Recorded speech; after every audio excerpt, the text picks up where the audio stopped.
Tonight, a new chapter begins and the legacy carries on with the debut of the Full Velocity Network. It's a high-octane energy, a maximum impact showcase, and a sonic boom of sound wave like no other. It's the ultimate esport experience. It's Full Velocity TV. Let's go! Taking the online race broadcast performance to the next level. This is the Full Velocity Network.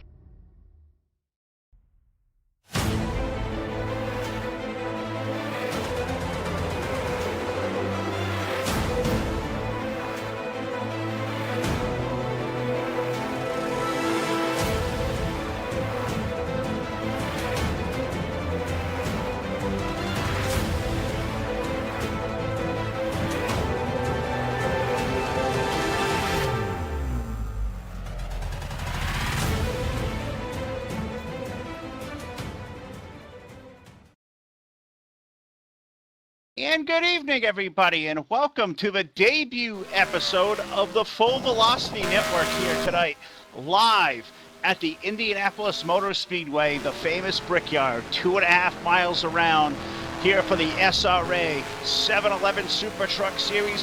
Thrilled to have all of you out there in YouTube land as we carry on with a new venture here with the Full Velocity Network. Good evening, everyone. My name is Phil Lacasse, along with my broadcast partner, Todd Stanton, as always, alongside. Familiar voice to us here on DRTV for a long time. And tonight, down at the controls, the first time for the Full Velocity Network, our buddy Joe Allen's going to be at the controls tonight. Three guys you're all used to. Kind of a different role here for us as we carry on with the Full Velocity Network. And we're so thrilled to have all of you out there in YouTube land here tonight, Todd, at the Brickyard 160, the Blazin pedals, Brickyard 160. We've seen the SRA 711 Super Truck Series many times here as part of DRTV for the last couple of months, but back again here tonight, and what better place to have our debut broadcast with the Full Velocity Network. Yeah, I've been waiting to have my seat here over the last couple of weeks. It's been a long couple of weeks since we've been on air, Phil, ourselves, and even Joe, as our last broadcast on DRTV came out, and I couldn't wait to get the Full Velocity Network out here in charge, and what a way to debut it, like you said, here in Indianapolis Motor Speedway, Phil. Full Velocity Network. Who's going to be the first-time winner here tonight? There's going to be a lot of firsts. Who's going to be the first-time winner here on the Full Velocity Network? That's going to go down in history. Oh, it certainly is, and there's many, many firsts for us here tonight on Full Velocity TV. You know, a lot going on. Todd is always alongside the third member of our team. You know, you've been familiar to him on DRTV for a long time as we carry on. That's our buddy, Mr. Joe Allen. He's got the Full Velocity controls down for us in the booth here tonight. And Joe, it's been a lot of work behind the scenes, the three of us and a big team of guys behind us we're going to thank here in just a minute.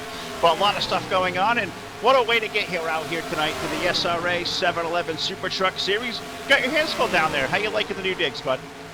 Absolutely. Definitely a little bit of different scenery from what I'm used to being up there in the booth with you guys. I got a lot of monitors that have surrounded me and a lot of race data and telemetry data that I'm looking at constantly, and you know, working the controls down here just like our buddy Rich Patton used to do. And you know, it's definitely a change, and you know, but it's an exciting change, and I'm excited for everything that we have going on here at the Full Velocity Network. I'm excited that we have the pleasure to host SRA here for our first event live on the web for all of our viewers and our fans out there. And you know, it's going to be a great thing that we have going, and we got a bunch of other cool features that we're going to start introducing over time as we continue to kind of get our feet wet in this this new endeavor that we have going on between the three of us. Oh, certainly a lot of stuff going on, a lot of great things to come here. 64 laps around the Indianapolis Motor Speedway tonight for the Blazin pedals, Brickyard 160, race number 19 for the SRA 711 Super Truck Series. And Todd, it's going to be an awesome night, but first, as always, as we do, let's throw it trackside for tonight's playing of the national anthem.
All right, the national anthem to get us started here live on the Full Velocity Network. Todd Stanton about to put the Brickyard 160 for the 7-Eleven Super Truck Series under the green flag. So for the first time as FEN, let's go, for our starting lineup. And now your starting lineup for the Blazing Pedals 160 from Indianapolis Motor Speedway. Starting on the pole, driving the number 16, that's Jason Justice. His dancing partner to the outside, driving the number 14, that's Colin Keister. Row number 2, we welcome back, first time we've seen him in the Super Truck Series this season. From Colombia, aboard that number 72, that's Mauricio Bedoya. And to his outside, from Canada in the 66, that's Tom Sylvain. Drivers, to your cars. Next row back, starting at 5th starting position, driving the number 31, that's Derek Justice, and outside of him, driving the number 53, that's Justin Malillo.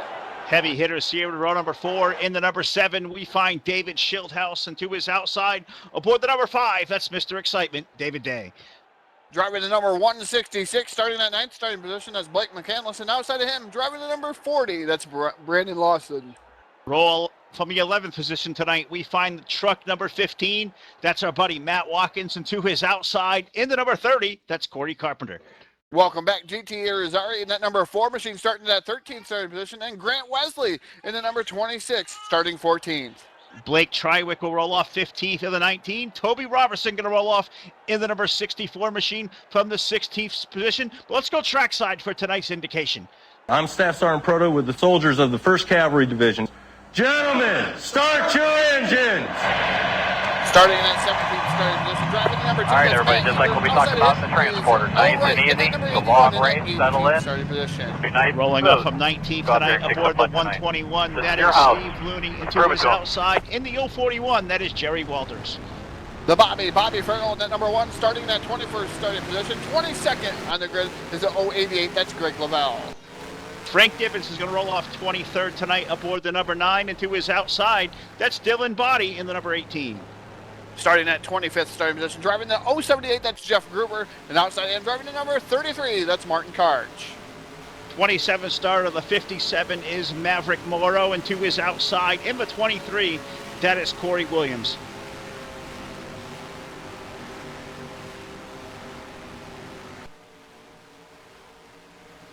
The 34 of Tom Richter, the 37 of Doug Lockrow. That is your full field rundown. I believe that will be 30 drivers strong here tonight. 30 drivers going to take the green flag. A strong field to the SRA 7-Eleven Super Truck Series. Race number 19. We'll recap all the great happenings going on here through the course of the night. Get the point standings here in front of us, the Extreme Power Rankings. And don't forget with this series, a lot of great awards that go on. The XFM Pole Award winner tonight. That goes to our pole sitter aboard the number 16. That, of course, is Jason Justice. A lot of great stuff going on with this series here. It's been an awesome season so far, and the very first race for us, Todd, on the Full Velocity Network. What do you think we're going to see here through these opening laps? I mean, Indy, it's usually a place where you want to kind of get, in your own rhythm. Don't really want to race much of the racetrack. What do you think we're going to see? Going to see a lot of good racing out there. Right now we're still pacing around the track here. And some of these guys, I'm just not sure what we're going to see here. It's been a while since I've been at Indianapolis Motor Speedway. It's been quite a long time since I've been there. So, and watched a race here for that matter. I think I've participated in them, so I'm not sure. All right, so awaiting the 1 to go signal. This time around, 1 to go signal. So there we go, lights are out atop the pace truck here tonight for the SRA 7-Eleven Super Truck Series. Been a great year so far as I'm just looking up and down through the notes here. 64 laps distance tonight, 2X tire wear. We can see up to 3 attempts of a green-white checker finish, something really cool to us here. As far as the Full Velocity Network with this series, of course, the XFM Pole Award going to Jason Justice. Also going to see the halfway lap leader. I believe that's the half.com. I got to get that list in front of me here. Joe, I'm going to throw it to you real quick. I think you got the quick list of awards for us. Yeah, absolutely. The 7-Eleven series offers some unique awards. We have the XFM Pole Award, which goes to obviously the fastest driver in qualifying. The Extreme Motorsports Half.com Halfway Award goes to the leader who happens to lead the lap. The halfway mark, at least, is where that is. The lap is a little bit different in this race. It's a graphic that we have. The Insomniac has the fastest lap of the race. The Insomniac Sherman-Williams fastest lap of the race. We have the Blue Dreams Graphics Lap Leader Award for the driver that leads the most laps. And then we have the Advanced Carpentry Hard Charger Award in that position. And that award is given to the driver who gains the most positions throughout the race. So a lot of cool awards that the Sub 11 series gives away. I know there's $10 to the winner of each race as well. That's given away each week. So a lot of cool things going on, guys. Lots of great things going on indeed. Todd, the trucks are in the west end of the speedway, headed toward turns number 3 and 4. We're going to put this Brickyard 160 under the green flag conditions. Jason Justice, your pole sitter, coming in tonight, second in the point standings, 62 markers behind three-time winner this season, Brandon Lawson. They're on the front stretch, Todd. For the first time, we're about to see the green flag here on the Full Velocity Network. They're just getting ready for that restart zone, waiting for the green flag. The green flag is in the air, and the loud pedal is down the front straightaway. These guys are racing. Look at Jason Justice. What an amazing start. Right up to the top side he goes in the number 16 machine.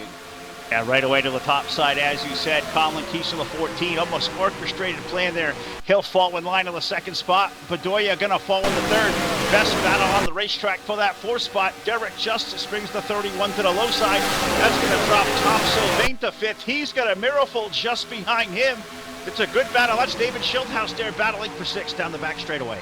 Yeah, Schildhouse was momentarily looking down to the bottom side. He was trying to pick up that fifth position from the 66 of Tom Sylvain. The number 7 of David Schildhouse, though, backs out of it. He recreates himself, and he's now in that sixth position. Seventh is the 53 of Justin Malone. These guys are so far single file with the number 7 machine of David Schildhouse running in that sixth spot. Yeah, they're running single file through basically the entire part of the top 10. Jason Justice breaking away out to the lead. Colin Keister, Mauricio Bedoya, Derek Justice, Tom Sylvain, your current top 5. David Schildhouse 6. Justin Malello, last week's winner at the New Hampshire Motor Speedway. He's currently 7th. Blake McCandless 8th, David Day 9th, and our point leader, Brandon Lawson, in the 9. He's currently 10th, but Todd, the race going on for that 4th spot. Tom Sylvain looking for running room down low of DJ Derek Justice. He falls back in line. The 66, he may be on the move when they hit turn 3. Yeah, Tom Sylvain in that Arctic sponsored number 66 machine. That Ford F-150 has looked down to the bottom side of Derek Justice. Looks a wee bit faster there in the initial part of this track. Trying to work over the bottom side. The number 66 is Justice now bounces off the wall down the front straightaway here. Now that leaves the door wide open for the 66 Tom Sylvain. Now there's a battle for that second spot also. Here comes Schildhouse down to the bottom. He's trying to pick up the top 5 position in the number 7, but the number 72, Marcia Bedoya, now on the bottom side trying to get around Colin Keister. Yeah, Bedoya to the low side of the 14 of Keister, as you said. Not looking like he's going to have running room as they exit turn number 2. Now, you got to remember here in Indianapolis, 4 distinct corners here. You go into, turns number 1 and 3, you arc that way in. You get little short stretches here in the middle of 1 and 2 as you head out. It's kind of a little short burst as you set the way up for the exits of turn number 2 and turn 4. You see the leaders there as they slide up through that little, I guess you can call it short shoot there as they exit now, sweeping off of turn 4. Justice still with the lead, but that battle for that third spot not going away. Here comes Sylvain to the low side. Yeah, Sylvain down to the bottom side, the number 66 machine trying to make a fight there with the number 72, Marcio. And he's up on the top side, the number 72 machine. It looks like he's trying to work over the bottom, though, the 66 of Tom Sylvain. Sylvain not able to complete the pass here. Schildhouse all over the rear bumper of both those guys, waiting for one of those guys to make a mistake. I almost thought Schildhouse was going to split those two down the middle there, Phil.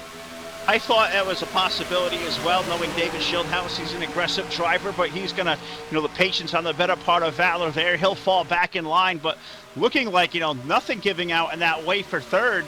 Bedoya getting that nice run to the high side. Sylvain drove it in deep into turn number 3. Looks like he may complete the pass. Put Sylvain up the third. Now the race is for that 5th spot. Todd Schildhouse down low. Derek Justice at 31. He's trying to make something happen on the top side as they head toward turn 1. Yeah, trying to make something happen on the top side is that number 31 Baskin Robbins sponsor machine. Not able to do so there. Schildhouse still working on the bottom side, that number 7 machine.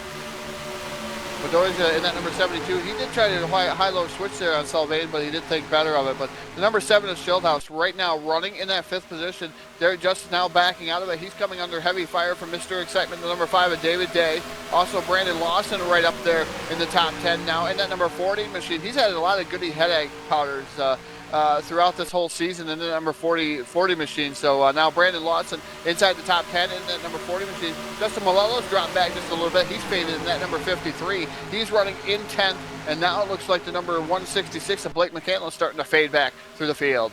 Yeah, he's also falling back as well, as you said. But going out on the racetrack here a little while ago, Todd, it was a really, really good setup here in Indianapolis tonight. A little bit of tire fall off and drafting playing a big play. So how much do you think, if you're the lead truck like a Jason Justice, are you able to save your tires and, save any equipment at all out there leading this thing? Or would you rather be back in the draft? Do you have a benefit of maybe playing the draft and being that second or third car in line here? Well, I don't know. The draft is going to help you down the front straightaway a little bit, maybe even the backstretch just a little bit. But I'm not so sure if it's going to help you as much through the corners as like maybe a Talladega or a Daytona. It's now a battle for the lead starting to heat up. Colin Keister down on the bottom side, that number 14 machine. He's side by side with the number 16 of Jason Justice. Sylvain right there up to the rear bumper. Here comes Schildhaus also. This could be a four-way battle here in just a blink of an eye, as now Colin Keister still side by side down the front straightaway. Here comes Sylvain way down to the bottom, 3 wide down the front straightaway. Yeah, if it's not 3 wide, it almost is. Sylvain, is he going to peek it down there? Keister's going to fall back in line. Jason with that good run as they hit turn 1.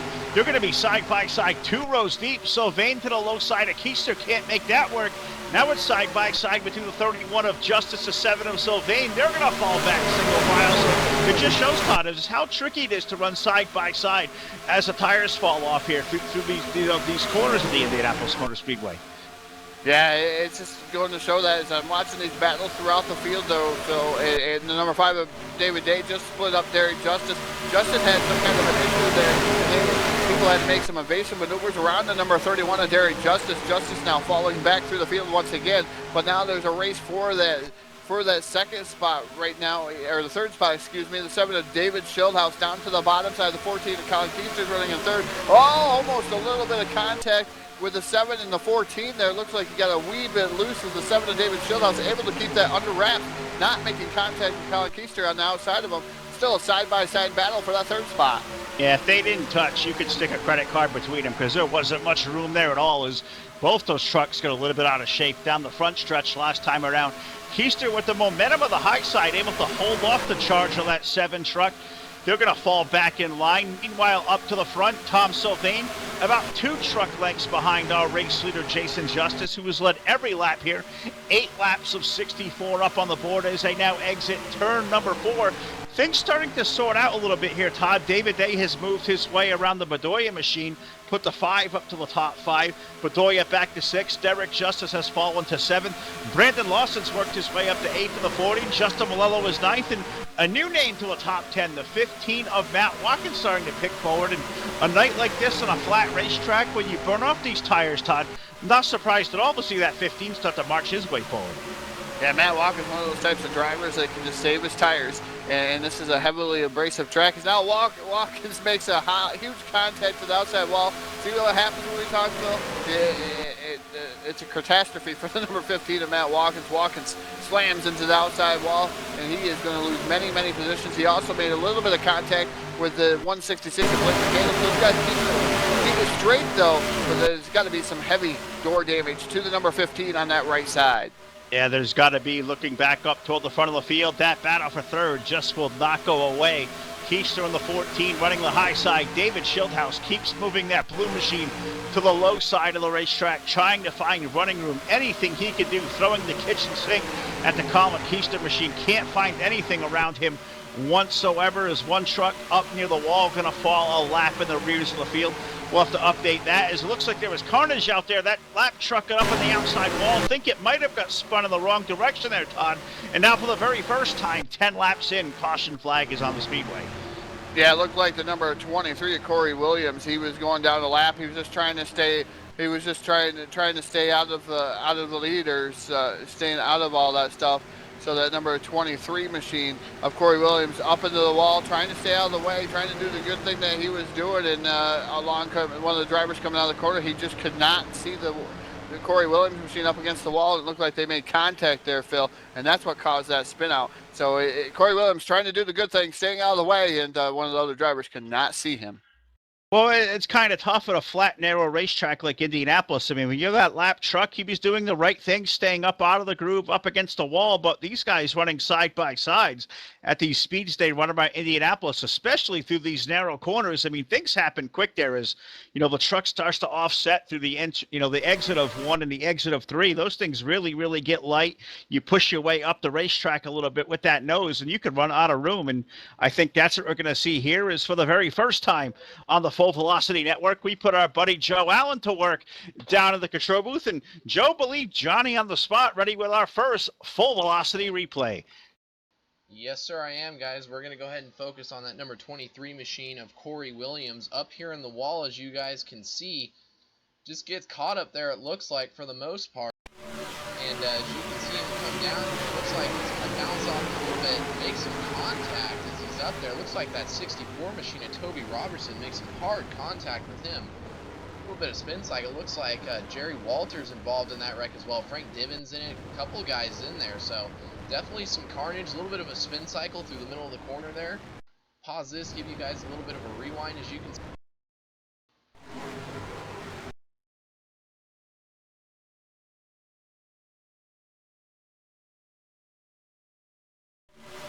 Play this back real quick. Just hard contact with that number 64 machine of Toby Robertson there, guys. And Jerry Walters, just hard contact there as well. So that's our first caution of the day. Some trucks torn up a little bit, guys, but looks like everybody will be able to keep themselves going. Unfortunate for some of those cars just kind of riding around in the back, but Corey Williams looks like he's our first cause of the caution this evening, guys. So back up to you guys in the booth. All right, great job, Mr. Joe Allen, the very first Full Velocity replay. Hope everybody out there in YouTube land is enjoying our debut episode as we're 12 laps in, 64 the distance tonight for the Brickyard 160. Sponsored tonight by Blazin Pedals, of course, visiting the Sim Racing Association, the flagship 711 Super Truck Series, put on each and every Wednesday night, 10:30 p.m. Eastern Time, open to all sim racers out there that like to come be a part of this great series. Jason Justice, all the group over here in the SRA do such an awesome job putting this series together, and we're just thrilled to have it here tonight. The Full Velocity Network for the first time, bright and in living color. The ultimate esport experience. Check out the Full Velocity website, fullvelocitynetwork.com. Check out the great new features there, the broadcast rates. I think you guys will love what you're going to see here.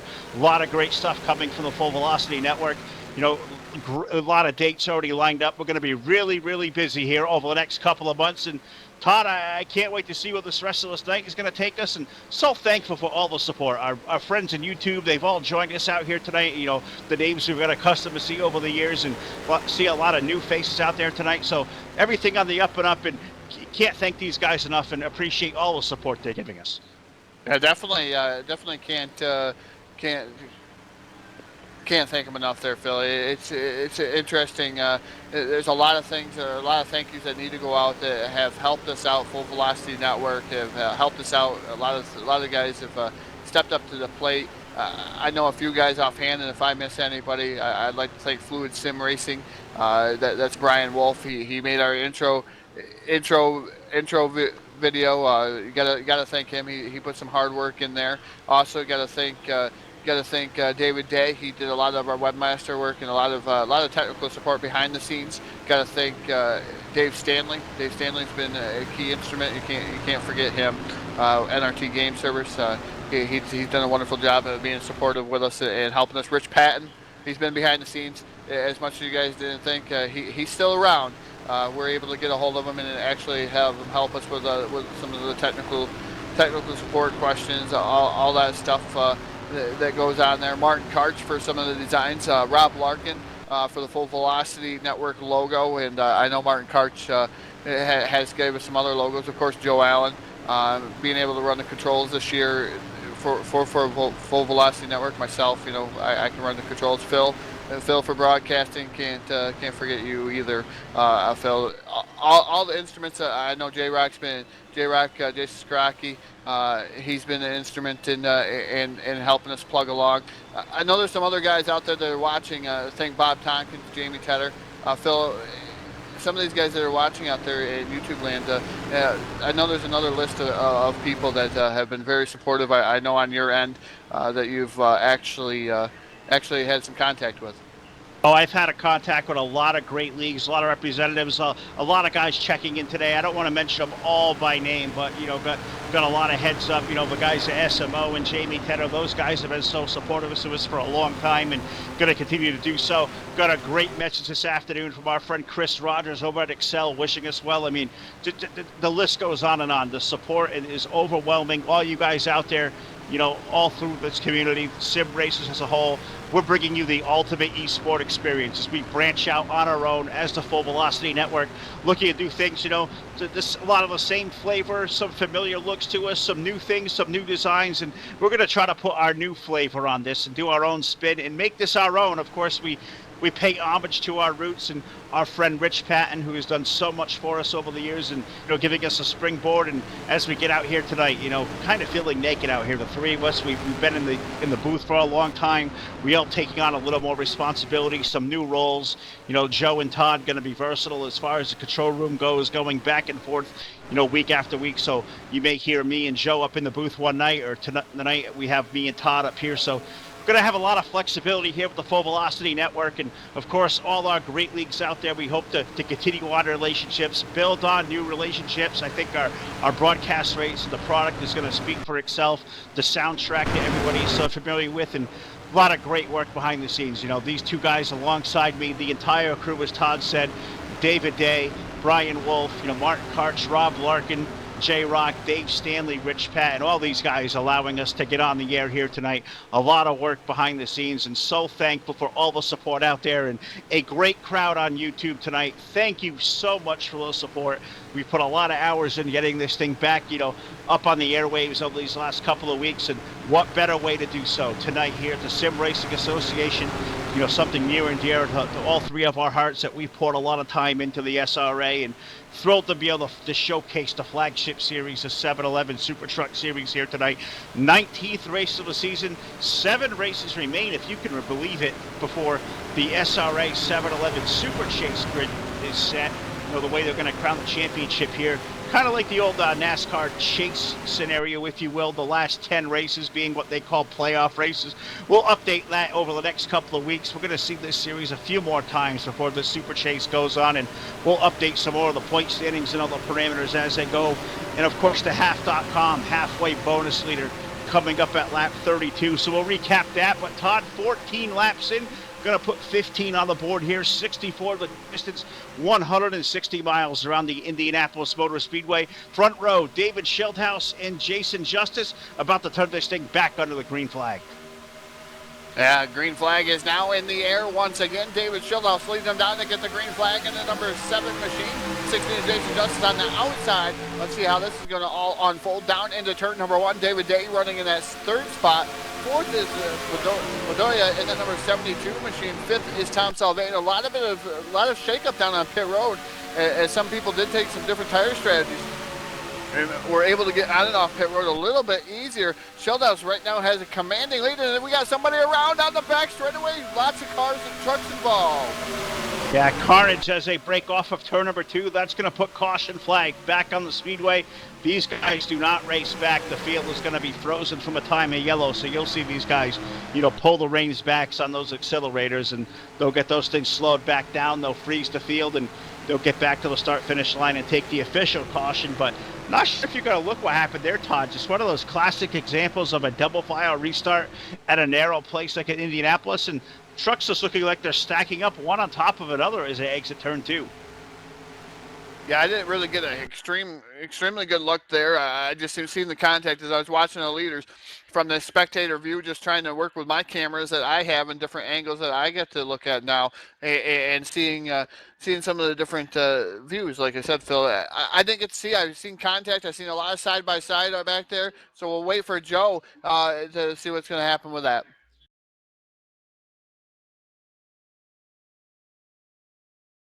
All right, so just letting Joe get acclimated down there as he's all new with the controls tonight. A lot of new equipment here for us on the Full Velocity Network, and all three of us learning the tricks of the trade and new roles. Of course, this is probably the most comfortable chair for me as, the primary voice of the Full Velocity Network. Todd alongside tonight, my partner for so many years, and thankful to be going forward with him in this endeavor, as well as our buddy Joe Allen down there manning the control booth tonight. And Joe, believe for the second time, you're ready with the Full Velocity replay. Yes, I am, guys. We're going to focus our attention. This second caution of the evening, that's the number 81 of Lyndon Wright. Throw this thing in slow motion for you guys. Looks like Lyndon gets just a little bit loose here coming off of turn 2 there. Slides down the racetrack. Frank Divins up in the wall a little bit. Looks like Martin Karch there, unfortunate with some damage. The 88, that's Greg Lavelle's in it. Looks like the 19, huge damage for the 19 there. He's involved in that one, so definitely a little bit of carnage there that, coming off of turn 2. See if we can look at this from another angle for you guys. Slow this down for you. We'll watch this from the 33 machine of Martin Karch. See that? Lyndon Wright comes right down on his nose. Martin gets hard on the binder there to try and avoid it. Just really nowhere for him to go, unfortunately. So, unfortunate circumstances for those guys, and, we'll throw it back up to you guys in the booth. Yeah, just showing there, looking like a little bit of a stack up as they exit turn number 2. Something very accustomed at the Indianapolis Motor Speedway. Saw a lot of green flag racing through these first dozen laps, but we hope we don't see a caution type fever. The old adage, Todd, is cautions breed cautions, and double fire restarts. They make for some exciting times, but it's a flat surface like Indianapolis. You charge out of these corners, you stop on the brakes. Hard to keep these things all wound down. Forget, all the dirty air moving around you, the other trucks moving things side to side. I mean, it's a challenge all to itself. Yeah, definitely a challenge. I'm looking up and down through here, Phil, and looking at these race results. And one guy that just pinged out at me, the number 14, Colin Keister, he's behind the wall in the number 14 machine. And he was right up front here in the first half of this race, first 12 laps, Colin Keister. Now out of this race here at the Indianapolis Motor Speedway. Tough break for the number 14 of Colin Keister there, Phil, behind the wall. It was certainly a tough break indeed for Colin Keister. Was our outside pole sitter. One of the heavy hitters there. Always starts near the front of this SRA 711 Super Truck Series. And, of course, something having to go wrong there to put Colin behind the wall. Under the second caution flag of the night, just updating, the happenings of this series here. 19 races in, this being race number 20 of the season. I was off by one here, getting too far down my spreadsheet and cut off the final name up top. But just recapping, of course, the series following the NASCAR Monster Cup Series schedule. The Daytona International Speedway saw race number 1. That was won by Corey Carpenter. Atlanta saw Brandon Lawson go to victory lane. Matt Watkins picking up the win at the Las Vegas Motor Speedway. David Day clocking in victory lane in Phoenix there in the 4th race of the season. The Auto Club Speedway saw our first 2-time series winner with Brandon Lawson there taking the checkered flag. It was Taylor Morgan's conquering the short track of the Martinsville Speedway. Matt Watkins picking up victory number 2 at the Texas Motor Speedway. Onto the short tracks of Bristol, we saw Derek Justice find victory lane for the first time. And then it was the story of Maverick Morrow. Maverick picking up wins at Richmond, Talladega, and the Kansas Speedway, respectively, a 3-in-a-row tirade. Moving over to the Charlotte Motor Speedway, it was where Jason Justice would win there. He'd also go back-to-back next week at the Dover Downs International Speedway as well. Tom Sylvain picked up the win 1 week later at the Pocono Raceway. David Schildhouse pulled off the upset win at Michigan here just a couple of weeks ago. Kevin McAdams, he was our winner here at the Sonoma Raceway when these guys went to the road course 2 weeks ago. Brandon Lawson picked up the win last week at Daytona, or 2 weeks ago at Daytona, rather, I should say. David Schildhouse picked up the win, second win of the season at the Kentucky Speedway, so he's a 2-time winner. And just last week at the New Hampshire Motor Speedway, it was FTF's own Justin Malello clocking in his first victory of the season, and a lot of multi-time winners. And it's a story, if you're tired of the SRA, the last 6 races of the series, well, they've all been won by guys representing the FTF racing brand. That's also another league we're going to see a lot of here through these next few months on the Full Velocity Network. Yeah, that's definitely another league that we're going to see here through the Full Velocity Network. 10 races, the whole chase that they have going on for FTF. We're going to have 10 races done at FTF, and that's one of those things that we're going to have to see what happens with that series, because we got the broadcast of one event last year. This time we get 10 times as much, Phil, and I tell you what, the racing for that last race was fantastic. I can't wait to see what we got in store, or they got in store for us for those 10 races. Yeah, the chase at the FTF Racing League, cannot wait to get there. We're going to have the last 10 races every Sunday night for the months of September all the way through to the last race in November. 10 consecutive Sunday nights at the FTF Racing League. Going to be one of the great high-octane maximum impact showcases that we're going to do here on the Full Velocity Network. Check out the full schedule at our brand new website, the fullvelocitynetwork.com. Great work by David Day, their webmaster. The website looked fantastic, and we can't wait to be a service of all the great community leagues out there. Of course, going to pay visits back. Tomorrow night we visit Blazin Pedals for making strides against Cancer 300 tomorrow night. Can't wait to get there. We'll talk a lot about that tomorrow night. Also had visits on the docket to go back to TDR racing in a couple of weeks. Also visits to SMO. Just among the many leagues we're going to see here through the next couple of months. Of course, back to this series as well. Check out the full schedule there on the Full Velocity Network website. So much great stuff to come. And Todd, as we await to put this thing back under the green flag, seeing a lot of names coming on and off pit road, but really no changes up front. But seeing guys like Brandon Lawson, a 3-time winner this season, he was one of those guys. Last caution flag took 2 tires. He's come back and put 4 fresh goodies on and filled that thing full of fuel, so he's going to be stuck back in traffic. We know Brandon's got a fast race truck. He's going to have to come from deep in the field now. Yeah, he's going to have to come from deep in the field, but he'll be there towards the end of the race as long as he stays out of trouble. That number 40 truck, he's usually pretty good at these tracks and saving tires and conserving and making his way up through the field. So look for Brandon to make his way up through. But meanwhile, back up front, it's still David Schildhouse in the front row. David Schildhouse, 16 of Jason Justice. Then you got David Day and Bedoya in the second row there, 3rd and 4th respectively. GT Irizarry, he's inside the top 5. Matt Watkins, 6th, 7th is Grant Wesley. 8th is the 57 of Maverick Morrow. 9th, Blake McCandless, and Toby Robertson in the number 64 is 10th. That rounds out your top 10. Pace truck down on pit road, getting ready to go back to green flag, racing down the front straightaway, just waiting for those marks there. That restart zone. Green flag is in the air once again. Looks like Schildhouse has got a pretty good start, but not getting away like he did last time. Jason Justice right there beside him. Yeah, Justice not going to let him get away as they head toward turn number 1. Who is going to have that preferred lane? I would usually think it's the bottom side. So far tonight, the outside lane has prevailed. Not going to happen this time. Schildhouse going to pull out to the lead. David Day with the benefit of the inside lane. It looks like he may pull up Todd, complete that pass for second, put Justice back to 3rd as they're sprinting down the backstretch. David Day moves into that second spot. Jason Justice into 3rd. 4th is Bedoya, and 5th right now, GT Irizarry having a good run in that number 4 machine. Normally near and dear to your heart, Phil, that number 4 machine, but GT Irizarry running inside the top 5 in that number 4. 5th or 6th right now is that number 15 of Matt Watkins. Look for him to come to the front here once again. Longer tire run for these guys. A lot of these guys anticipating tire runs.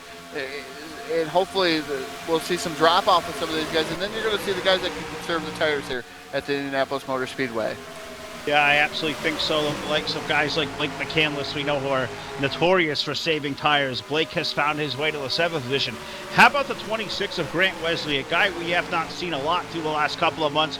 Great to see Grant back on the racetrack tonight. He's got the 26th out there in the 8th spot. But Todd, racing going on up to the front of the field. A battle for the 3rd spot. Bedoya looks like to the high side of the 16 of Jason Justice as they hit turn 3. Yeah, he is indeed to the high side, trying to work over there. But now here comes David Day. David Day up on the top side of the number 5. Here comes the 16 of Jason Justice. Down to the bottom side, Jason Justice now going to be able to complete the pass. He's now into 2nd. David Day is running in that 3rd spot. 3 wide down the front straightaway once again. Here comes Bedoya down to the bottom side in that number 72 machine. He backs out of it. He drops back in line behind the number 16 machine of Jason Justice. Justice still fighting hot and heavy with the number 5 of David Day. Now Justice completing the pass. Slams the door shut on David Day. David Day back to 3rd. Here comes the 72 trying to mount a charge. Yeah, was trying to mount a charge, but as you said, Justice slammed the door shut on David Day. Well, David Day did the same thing for Bedoya. He just slammed that door shut. So moved to 5 now back to that 3rd spot. Bedoya, the 72, back to 4th. Matt Watkins is riding there in the tire tracks, currently in that 5th position.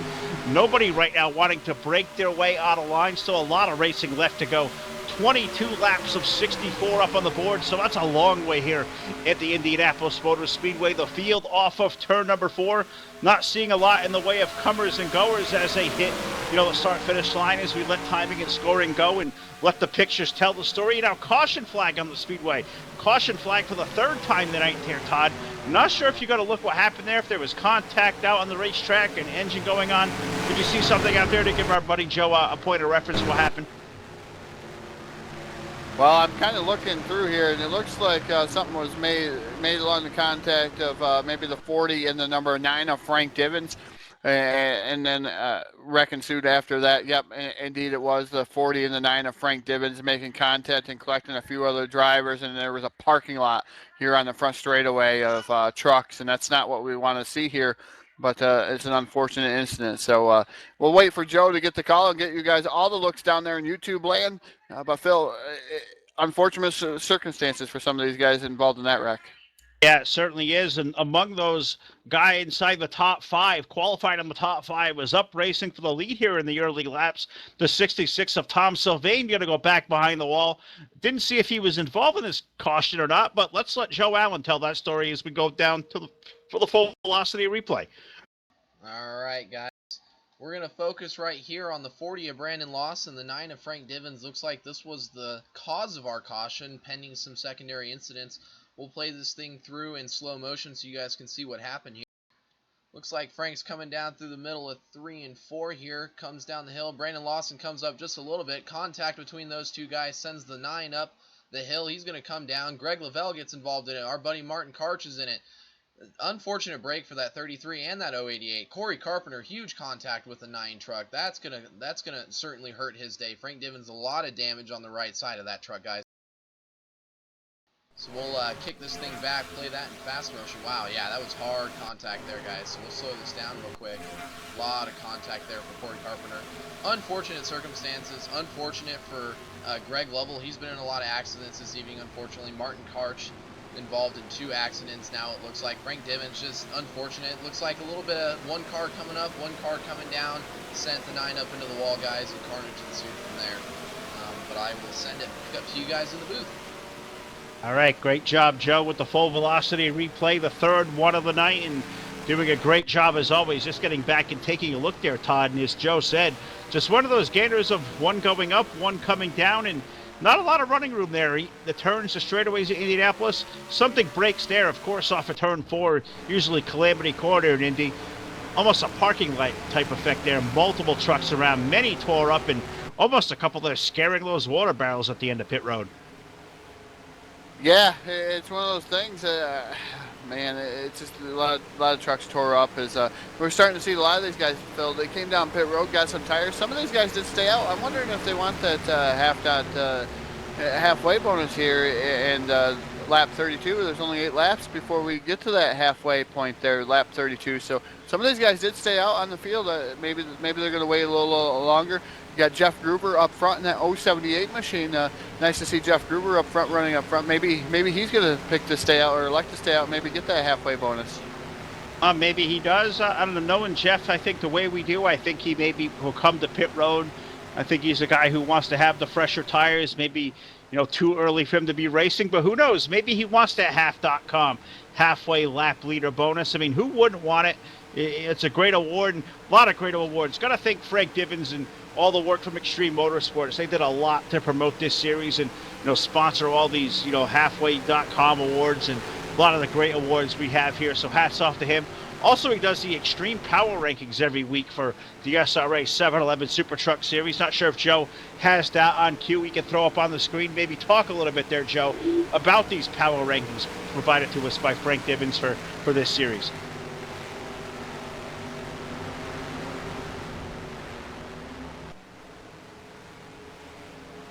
All right, sorry about that little miscommunication. Thought Joe had that graphic ready for us. We'll let him get sorted away down there as off the replay. Takes a couple seconds to get all the controls back under working order. So Todd looking up and down pit road, seeing guys like Blake McCandless coming in, getting a little bit of damage repaired. 4-tire pit stop here for the 166. A lot of guys on and off pit road.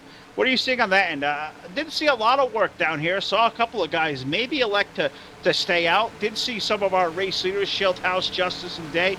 They've all come in taking 4 tires, so I think that's probably a smart call here. Yeah, definitely a smart call to come down on pit road, take 4 tires. There was a few laps on their tires, but it all comes down to a lot of different things there, Phil. I mean, you want to be the halfway leader too, so some of these trucks still staying on the field. They could be waiting here to the last minute, maybe to get a little bit more of a field mileage run, as we're seeing the top 3 here that are out there on the speedway that have stayed out so far. That doesn't mean that they're going to come down on pit road this time. So we await for lights to go out atop the pace truck this time around. Hopefully we'll see that go out. But just reading down some of the notes here, and Jason Justice does such a great job week after week, giving us these great write-ups and keeping us abreast of what's been going on this series. Of course, the top of the note, as I just made mention to here, the last 6 races here in this series have won by part of the FTF administration. That of course being David Schildhouse, Kevin McAdams, Brandon Lawson, and last week Justin Malello joining that. So those guys have been dominant so far. The XFM Pole Award, 7 times this season. We saw Taylor Morgan's, start off at the top of the heap. Derek Justice has won the last 3 straight pole awards, moving him to second with 6 overall to the season. So Taylor leading the series with 7 pole awards. Also, Taylor Morgan's leads the series with the most Blue Dreams GFX lap leader awards with 6. And he leads all drivers with 548 laps of this year, more than a 300 lap gap over second place on the list, that being Jason Justice, who has led 203 laps. So just a little bit of the breather. We'll go back over these notes. We'll read some more here as we get more time, but hats off to Jason, Todd. He does all this great work. The information he gives us for this series is just top notch, and what a phenomenal series we got here. I mean, you look at the names on your screen here tonight, and a couple of names not here we normally would see. This field is set with heavy hitters week after week. What an awesome series we have here in the Sim Racing Association each and every Wednesday night. Yeah, definitely an awesome series each and every Wednesday night here, 10:30 Eastern. These guys put on an amazing show, and there's always heavy hitters in the field from all over the sim racing community, not just from inside of SRA, but outside of SRA. The guys just come in here and compete and have a blast doing it. And these guys put on an amazing show, and it's been pretty good so far here at the Indianapolis Motor Speedway there, Phil. No, it certainly has. And as the lights go out the pace truck, we see a new leader has emerged. Toby Robertson, that number 64 machine, using a little bit of strategy there on pit road. He's going to assume the race lead. David Schildhouse will restart in the outside of the front row in the 7. Jason Justice, David Day make up row 2. Mauricio Bedoya, Matt Watkins, GT Irizarry, Maverick Morrow, Matt Ebert, Grant Wesley. That's going to be your Kurt top 10. Truck is off. Tada winning the green flag. Looks like green flag going back in the air. Yeah, they made it through the restart zone, and green flag is in the air. Let's see who's going to beat who down into turn number 1. Robertson in that number 64 going to be able to beat Schildhouse. In that number 7 machine, we're going to just wait and see. It looks like he's going to have the slight advantage coming down here into turn number 1. He's going to be able to do so. Just slam the door. Almost shut on the 7 of David Schildhouse. Schildhouse backs out of it just a little bit, not to make contact, but yellow flag going to fly out once again there, Phil, on the speedway. Yeah, and it's becoming a theme here through the middle part of the race. These restarts, they're causing, more yellow as guys checking out on the exit of this, turn number 2, getting a little bit stacked up, and these guys getting a tad bit squirrely. And of course, that puts us under yellow flag now for the 4th time tonight. Seen a lot of green flag racing here through the first dozen laps, but a lot of yellow here. 4 yellows now through these last, dozen laps or so. So as we await Joe Allen to get ready with the full velocity replay.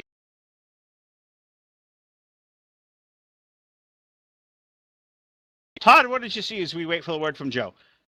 Well, it happened right around the number 2 of Matt Ebert, the 31, the 66. There's guys flipping, and Joe's going to have fun with this one.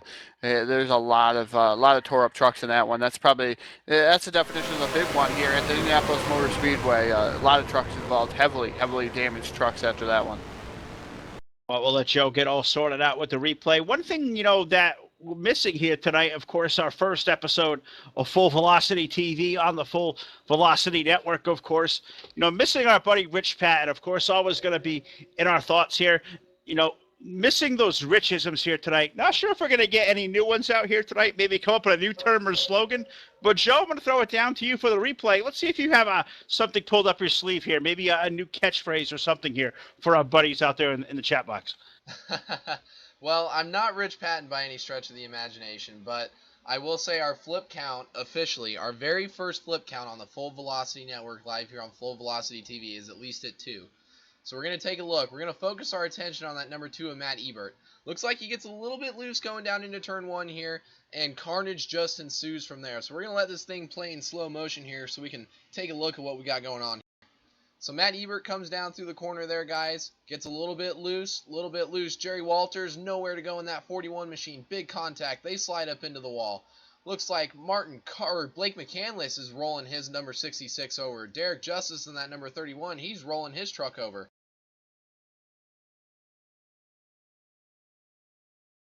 And as we replay that, as we see this, Matt Ebert staring straight into the wall. Jerry Walters is tumbling over end. Blake McCandless looks like he's actually in the catch fence. So McCandless is catching the fence, unfortunately. Derek Justice is spinning. Corey Carpenter's going down through the grass down on the bottom. Brandon Lawson's back there in the back. We see the number 23 machine. Steve Looney's back there. Looks like Jeff Groover's in the middle of this one. So, just a lot of carnage, unfortunately. So we're going to rewind this just a little bit. Play this back in slow motion. Look at number 2 of Matt Ebert one more time as he spins that thing out. Just nowhere for Jerry Walters to go. Unexpected. Unfortunate for Blake McCandless. Just in the wrong place at the wrong time. Derek Justice looks like he came in for some tire strategy. And, that's what happens, guys. These restarts can be very hectic at times. And unfortunately, some fast trucks like Blake McCandless, like Derek Justice, guys we've seen up in the top 10 and involved in accidents towards the rear of the field here. And that's really going to hurt their night moving forward. Back up to you in the booth. All right, yeah, also involved with that, as you said, Matt Ebert had a really fast race truck, and, unfortunate, Jerry Walters had a decent run going inside the top 15. Heavy contact there to the 41 machine, Todd, and unfortunately for Jerry, it looks like his night is going to be done back behind the wall as the 041 of Jerry Walters. Yeah, Jerry Walters behind the wall in that number 041 machine. That's a tough break for him. And he also joins the likes of the 66 of Tom Salvain and Colin Keister, also retired from this event. Colin Keister going to retire and be 28th on the field here. So tough break for some of these guys. Like you said, flipping and rolling and juking and jiving and everything that was going on in that replay. There was a lot going on there. Good job to Joe Allen down there in the control booth. But Phil, I'm telling you, we haven't interviewed anybody tonight. Are we going to get an interview tonight here? Well, we can absolutely do that there. I'm just trying to keep abreast of the pace truck here as I'm looking up and down through the notes, trying to find nuggets here for our viewers out there, give a little bit of insight. But I think that's a great idea. Let's grab one of these drivers. Who's going to be the first Full Velocity interview? Let's go up front. One of the best interviews we're ever going to do as far as online broadcasting goes. Let's see if we can't maybe grab the 7 of David Schildhaus. Let's see if we can't give that a whirl. Trying to locate where it is. Crowded moving there tonight here. Great feel for these guys in the 711 Super Truck Series. There we go. I think we got David all sorted out. Let's get him up to the race soon. I think we got him there. David Schildhaus, Phil LaCasse of the Full Velocity Network, buddy. You got a copy? Yes, loud and clear. I was wondering how long it would be until I hear from you. Well, our very first interview here on the Full Velocity Network. You've had a great run up there, up in the top 5 most of the night. Led a couple of laps. Tell us how the racing is out there so far. Well, right now it's a little slow because we got this yellow fever going on for some reason. I was just kind of wondering why, after we had such a good start to this race, that we have to wreck it up now. But, the good thing about it is these guys wreck, and I've heard they've been fairly large, substantial wrecks. Get some of these guys out of here, thin out the herd a little bit. Maybe we can do some green flag racing. But the green flag racing we saw, especially the first dozen laps, it was really good. It looks like tires are starting to fall off a little bit. We were seeing covers and goers. Are we going to see here, if we had a long green flag run, how much our tire is going to be a factor here as we run the fuel off here? I believe the fuel window tonight about 18 to 20 laps. How are the tires going to hold up with a 20-lap run? Well, that's in the hands of the driver, really. The guy holding the steering wheel is going to dictate how the tires do. If you're in the draft, you get in tow. You got to be careful because it can make you go faster through these flat corners than you really want to. So it's good to be the leader. I know the Toby out here in the lead has got 2 tires compared to my 4, so I'm really trying to pounce on him, get away from him, because he might be going a little bit slower than I want to. But you know, if you take care of the tires, I think you can stretch this thing through the fuel window, which is about 18 laps, like you said. So that's the idea. We're just about coming to halfway, so we've still got a lot of racing to go. Well, there's a lot of laps here left to go, but I got to ask you, man, as you know, Jason so eloquently put here in our notes for this evening, the last 6 races of this series have been won by some of you guys that represent the FTF Racing League as far as the administration goes. Yourself, a 2-time winner. Kevin McAdams winning at Sonoma. Brandon Lawson, a couple-time winner this year. And you were a 2-time winner here recently. You know, what's this dominance from FTF coming on? You guys just calling yourselves king here on a Wednesday night. 6 weeks in a row. You're setting me up for a you're setting me up for an answer that I might give under different circumstances, but I'll take the diplomatic approach tonight and just say that there's a lot of good drivers in this field, and you know, the guys from FTF, we're no slouches either, and it just so happens to be that we're administrators of the series. But you know, Colin's a FTF driver, Maverick's an FTF driver, Jason's an FTF driver, Derek's an FTF driver, so it's a lot of FTF presence here. It's not just the admins, but yes, we have won, you know, these races in a row. It's just coincidence, I swear. That's all it is. There's nothing more to it. You guys certainly known as being a top-notch group of guys and a great group of guys. So we're going to see a lot of you here in the next couple of months. And, you know, of course, we're looking down up and through the list, you know, who could be the first interview on the Full Velocity Network? I said, let's grab David Schildhaus, probably one of the best interviews we're going to find in this whole community. So, buddy, thanks for taking a couple of words for us. I know you got your hands full out there. You know, you guys pointing around the pace truck right now, which is never fun. But I think we're going to see a little bit of green flag racing. So give it hell, brother, and I'm certain we'll talk to you again here real soon. Good luck, and thank you again for a couple of minutes. Well, my pleasure, and to be known as the first driver interview on the Full Velocity Network, what more could I want? I could retire right now and be a happy man. So thank you guys. I hope your first broadcast is going awesome. We're all really excited to have you. And I'm going to take this Samsung forward and put it out front, so just watch. All right, buddy. We'll give it a good one. That's David Schildhaus aboard the number 7. And you know, so we've had a lot of great interviews over the years, Todd. We've made a lot of great relationships with a lot of these guys. But, you know, David Schildhaus, you know, not really a guy who takes a political, diplomatic approach more often. I think there was a lot of directions I think he could have looked that question. But David's a great guy and a great character and one of the great personalities a part of this series. And you know, no surprise at all to see him up front of the stage. Yeah, definitely no surprise. And I could name something that he left out that would be a lot better than being the first interview here on FVN. That's winning the first ever race here on FVN. You know, that's going to go down in history. This race here tonight going down in history of who's going to be the first winner on FVN, the Full Velocity Network. It's going to be interesting to see who that's going to be here tonight. There's a lot of heavy hitters, like you said, Phil, and he could be one of them. Right now we're on lap 32, so we're almost halfway. As soon as we hit that start-finish line, we will have our half.com halfway leader, and we'll have to wait and see who that's going to be. Yeah, we're going to have to wait and see who that's going to be. Toby Robertson looks like may have played that, you know, absolutely perfectly, as he's going to, you know, be the command car as they exit turn 4. So it looks like Toby will be the winner of our half.com halfway leader award here tonight. The field in the east end of the speedway through turns number 3 and 4. Unless he spins his tires, he should be okay, but he'll restart on the inside lane. David Schildhaus to the outside. David Day, Jason Justice make up row number 2.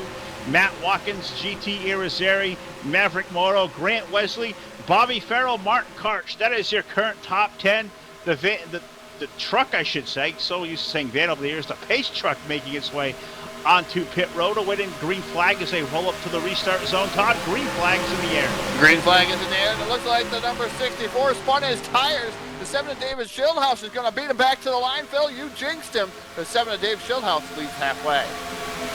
Oh, he certainly does. I don't know if I jinxed him or not. I heard Joe in my ear say the same thing. Maybe he spins those tires. It's not the command car on the inside. It's when that green flag drops, and Schildhaus won the race back to the line. So a guy who likes to win, well, he'll win another award there. He'll be that first truck out to the lead. He's going to pace this field on the backstretch, fanning out 2 and almost 3 wide, Todd, as they exit enter turn 3.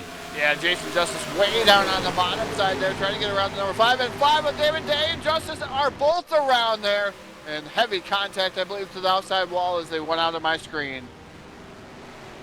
Yeah, multiple trucks involved, happening right up toward the front of the field. Usually you think you see the wrecks toward the middle of the back half of the field. This time racing amongst our race leaders inside the top 5. Contact there, it looks like, between the 5 of David Day, the 16 of Jason Justice. Not sure whose fault it is. We're not admins up here. We're just going to call it like we see it, and just setting off a chain reaction there. We saw the 33 of Karch involved. I saw the 4 of Irizarry get a little bit of piece of that as well. So multiple trucks involved. Indianapolis, Todd gobbling up a few more trucks here. 5th caution flag of the night, just past the halfway mark. Yeah, it looked like one of those extreme pinball games. I'm telling you, Phil. You ever get those spinners in the middle that just spin around, and you just got to try to miss them, and it's just interesting to see before they throw you back down into the. I can't remember what they're called anymore, but the little flipper things down on the bottom there. But it just looked like that, and unfortunately, some of those guys trying to miss the two spinning trucks. I'm telling you, like number 5 and the 16 of Jason Justice, they were spinning around. Like a top of washing machine even, and those guys just it's just tough to see those guys around, and a lot of guys heavily involved, heavy damage on a lot of those trucks. Yeah, I think a little bit of maybe some synchronized spinning there, Joe Allen. Is that the story as we throw it down to the booth for the replay? Well, let's go ahead and take a look for ourselves and see. David Day gets underneath that number 7 of David Schildhouse. The two Davids looked like they tried to get into each other, but David Schildhouse was the beneficiary at the end of it. Jason Justice, another fast truck, guys. We've been covering it all night. Fast trucks that just happen to be in the wrong place at the wrong time, and you know, it's shaping up to be a race where really it could be anybody's race now. So we'll throw this thing in slow motion real quick. You'll see David Day get underneath the inside of David Schildhouse. He just gets loose. That lets Jason Justice get into the rear bumper of him. Jason gets some help from the number 4 of GT Irizarry. That's going to, do some synchronized spinning between Jason and David Schildhouse. It looks like the 81 machine in the back had a little bit of trouble. So trouble all over the racetrack through that treacherous turn 3 that you talked about again. So we'll throw this thing in replay real quick. We'll rewind it back.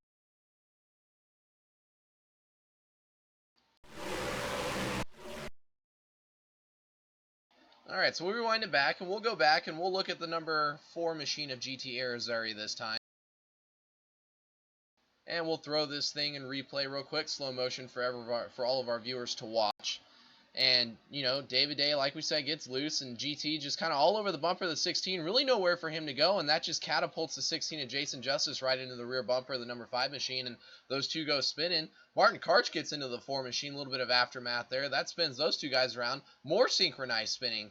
Corey Carpenter just can't seem to miss a wreck. That's been his season all year, where he just, unfortunate incidents, you know, race after race for him. So looked like we had double ice skating synchronized spins there on the racetrack between the 4 of GT Irizarry and the 33 of Martin Karch, and we saw Jason Justice and David Day doing the same thing as well, guys. But more torn up race trucks, some trucks still out there clean and leading this race, and we'll throw it back up to you guys in the booth. All right, well, hold on. Let's rewind on that for a second. We're at the Indianapolis Motor Speedway, Joe. It's July in the middle of the summer. Temperatures were in the high 80s today. I hear you say these guys are out here ice skating. I'd like to know where they're doing that, my friend.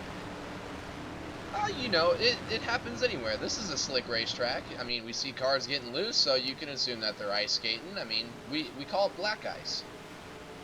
All right, well, we'll take that one into the memory bank there, Todd, as, you know, we come up with some new flavor here, a new wrinkle, a new direction here for us on the Full Velocity Network. A little bit of ice skating here tonight in the Indianapolis Motor Speedway. These guys just all searching for grip on these restarts.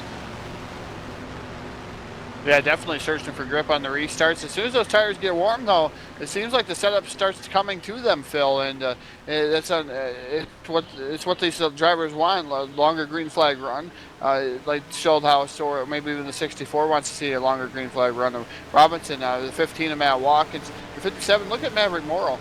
Way up inside the top 5 now in that 57 machine. He qualified almost dead last. I think it was dead last here in that number 57 machine. So we're going to have to see what's going to happen to those guys. But it's Robertson, Schildhouse, Watkins, Morrow. Justin Malutlo rounds out your top 5. Grant Wesley's up to 6. 7th is Blake McCandless. 8th is Derek Justice. 9th is Corey Carpenter. And Bedoya is running inside the top 10. He's in 10th. 11th is GT Irizarry. 12th is the 40 of Brandon Lawson. 13th is the number 1 of Bobby Farrell, who I might add made a good evasive maneuver to get around that last wreck. So Jason Justice, the number 18, is 15th. 16th is a 2 of Matt Ebert. 81 is 17th. The 088 of Greg Lavelle, he's 18th. 19th is Frank Divens. 20th is the 33 of Martin Karch. 21st, David Day in the number 5 machine. Corey Williams is right around there in 22nd. Jeff Gruber now behind the wall in the 078 machine. Tough break for Jeff Gruber. He was having a good run. Steve Looney, Jerry Walters, Tom Sullivan, Blake in the number 19, and the 14 of Colin Keister rounds out your field. Full field rundown sponsored by the Full Velocity Network. Under caution number 5 on night, and looking out to the race lead, we find our race leader, the 64 of Toby Robertson. Toby, it's Phil from the Full Velocity Network, buddy. You got a copy? Yes, I do. Hi, Phil. Oh, hi, Toby. What's going on, my friend? Out there on 2 tires, a little bit of different strategy so far with these caution flags. That's got to be to your liking there, having those lesser tires out there behind these guys who all have 4 behind you.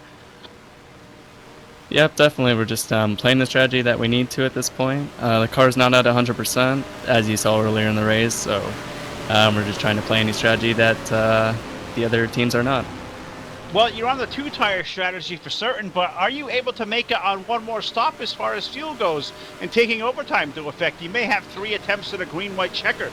Is that one-stop strategy for you going to work for you? We'll just have to wait and see. I feel like I'm in a pretty good position right now fuel-wise, but I'll definitely be stretching it if we go all 3. Well, we'll have to see what's going to happen. How much do you think that clean air on the nose of being that lead car out there, how much do you think that plays into your hands as far as that clean air and not having to react to that traffic and that dirty air around you? That clean air definitely makes a huge difference. Just not being as tight going into the corners, I'm able to go at the speed that I want to go at instead of checking up for the guys in front of me. So far it's paying off, so we're just going to hold it up here as long as we can and hope for the best. Absolutely, buddy. Well, right strategy so far. Going to restart here. We're a little outside of 20 laps to go.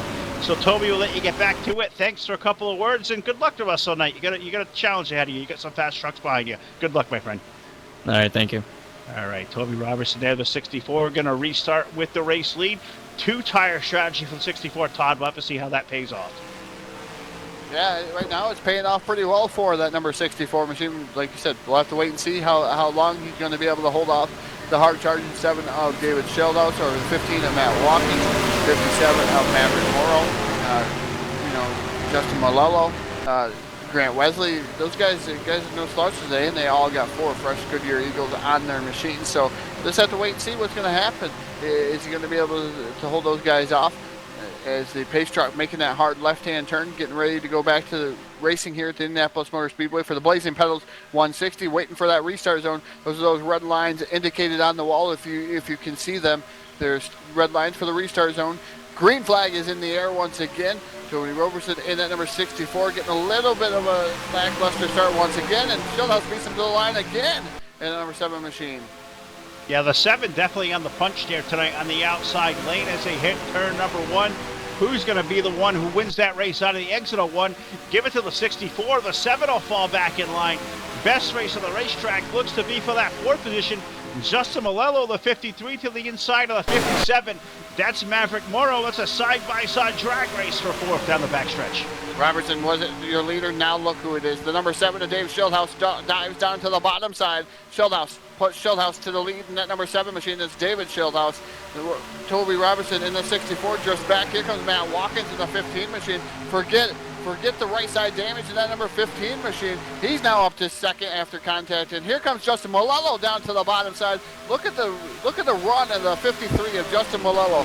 He's side by side with Tony Robertson, and now was almost making an attempt at the 15 of Matt Watkins. Not able to do so through that corner here, but put Malello to that 3rd spot. Yeah, it's the yellow and black attack there on the number 53 at Justin Malello machine. Last week's winner at the New Hampshire Motor Speedway. Mr. Where did he come from? Kind of minding his business tonight in the back half of the top 10. Now up to the 3rd spot. 39 laps of 64 on the board. Does Justin Malello have anything left for our top 2? Let's have to wait and see. All chasing a number 7 of Sheldhouse, Todd, as they hit turn 3. Yeah, Maverick Morrow now down to the bottom side. He's trying to get around Tony Robertson in that 64. Way a little bit loose up there on the top side. Morrow has to back out of it. That way you don't make contact with that number 64 machine. Morrow right now running inside the top 5. He's running in that 5th spot. He doesn't want to do anything to make him go around here in the number 57 machine. We'll have to wait and see what's going to happen there as things falling back in line. Also, how about the run for the 26 machine of Grant Wesley? He's currently in that 6th spot up there with some of the best out there tonight, holding off a fast-charging group behind him. Grant Wesley up to that 6th spot, looking like the racing going on up front there. The 53 of Malello trying to find running room. These guys looks like yellow flag back on the speedway. 40 laps in, 24 laps remaining. Yellow flag for the 6th time today. Yeah, and I'm not sure what brought out this yellow flag this time by. Not sure what caused this one, Phil, as I'm looking through the field. And I don't see a truck around, and I didn't see any smoke. So this one's going to be an interesting one to try to find. Maybe one of them phantom debris cautions. I'm not sure. Well, now we're saying the number 23 was the cause to bring out that yellow flag. That would be Corey Williams in that number 23 machine. I'm not sure if he went around all by himself or not. But the 23 of Corey Williams electing to call that his caution, and it looks like it was the number 23 of Corey Williams. So that's what brought out our yellow this one. Yeah, we'll let Joe get sorted out with the full velocity replay to show us what happened. But looking like maybe a little bit of 3-wide type racing action between Corey Williams. He kind of got stuck in the middle between, it looks like, around with the Bobby Farrell's machine, the Dylan Body machine, the number 18. And thinking that's may of what happened there, Joe. Is that what you're going to show us here on the replay? That is correct, guys. I'm looking at that number 23 machine of Corey Williams. Look like he gets into some trouble all by himself out there, running behind that number 1 machine of Bobby Farrell. I see the 18 that's up there as well. That is Dylan Badditt. So just a little bit of trouble back there for the 23. We'll throw this thing in slow motion replay for you guys. Looks like he just gets down in there, gets a little bit loose on corner entry. Bobby Farrell slides up the hill a little bit himself, and the 23 just not able to gather it up as he comes here through the corner. Dylan does a great job getting on the binders there to avoid him. He goes up into the wall himself, unfortunately, so the 18 is going to have some pretty heavy damage to the right side of that truck. But looks like that number 23 machine of Corey Williams, he's going to be the cause of, I believe, our 5th or 6th caution of the evening so far. So we see a growing trend here with our cautions, guys, where, you know, cautions breed more cautions. Guys having trouble, you know, getting the pressures built back up and the heat built back up into these tires, and it's making these things pretty hard to handle on these restarts, and that's where we're seeing a lot of the troubles. But Corey Williams goes around. That's the cause of our caution here, and I'm going to throw it back up to you guys in the booth. And look like we've had some more claims behind the wall there, Todd. The 23 of Corey Williams has called it a night. Also, David Day behind the wall, the number 5. Looks like his night's going to be done. Steve Looney's had some issues here. Jeff Gruber also out of the event. So Indianapolis tonight, you know, clicking off a couple of more, whittling down this field, as David Schildhouse talked about. Looking like this 28 truck field, what looks like there's down to 20 left on the racetrack, and multiple trucks out there, Todd. They've been involved in a couple of accidents. Not a lot of clean fenders left out there. Yeah, definitely not a lot of clean fenders left out there. And the 166 of Blake McCandless took 2 tires. Everybody else took 4. And look where Blake McCandless is, out first on pit road. Yeah, that's a gutsy call there. 2 tires, maybe a great call here. 42 laps on the board. 64, you know, was the advertised distance, barring if we do not go into overtime. The great part of this SRA 711 Super Truck Series is we're going to make 3 attempts to finish this thing under the green flag if we go to overtime. 3 chances at a green-white checker type of finish. It's just some of the extra added excitement, you know, to this great series here, this 711 Super Truck Series. You know, awesome job. Race number 20 here. Can't believe 20 races so far already into this season. Just to update, you know, the current point standings of the series here. I just can't click in to where my notes are on the screen to bring you guys up to speed. Brandon Lawson comes in tonight with a 62-point advantage on the strength of 3 wins, 10 top 5s, and 16 top 10s out of 19 starts. Brandon 16 top 10s, 3 wins. That's really impressive. 62 markers on Jason Justice, who is a 2-time winner this year. 3rd position, we find Derek Justice, 80 markers back. Derek, a feature winner this season as well. Maverick Morrow, currently 4th in the standings. He is 83 points behind our current leader. Maverick, also a 3-time winner this year. Ran him off back to back about 8 or 9 weeks to go to pick up 3 feature wins. And Justin Malello, he's currently 5th in the standings, 109 points back behind our point leader, Brandon Lawson. So Todd, Brandon having a great season here. 3 wins is impressive, but how about that 16 top 10 finishes? By far leading the series as far as top 10 goes. Closest I see is Justin and Jeffrey McClintock both have 13 top 10 finishes, but 16, 10 top 5s. An impressive season so far for Brandon Lawson, gives him that 62-point cushion. Yeah, Lawson's put on a clinic through this field here, through this season so far. So Lawson, pretty stout driver. That goes back to the old NASCAR terminology, Phil. You gotta finish these races inside the top 10. Click off good average finishes, and that's what I miss about the old NASCAR additive is you click off good finishes. You don't necessarily have to win, but finish up in that top 5, finish up in that top 10, and you can win yourself a championship. And that's Brandon Lawson's finishing really well and keeping up on his toes in that number 40 truck. Yeah, and it's just some of the name of the game. You want to win a championship, you want to qualify for the Super Chase, you got to win races, you got to finish up front, and Brandon Lawson's done that 3 times here in 2017, having a great run of it. Not quite having a night I think he expected to have. Currently locked outside the top 10. Last time around was scored in the 12th position. I'm sure that's going to reset here next time around as guys come on and off the pit lane to maybe refuel and maybe put some fresh tires. And looking at that scoreboard, Todd, next time around, going to be 20 laps to go, at least one more time around the pace truck. So maybe thinking these guys may be planning a one-stop strat. Have these guys made their last pit stops?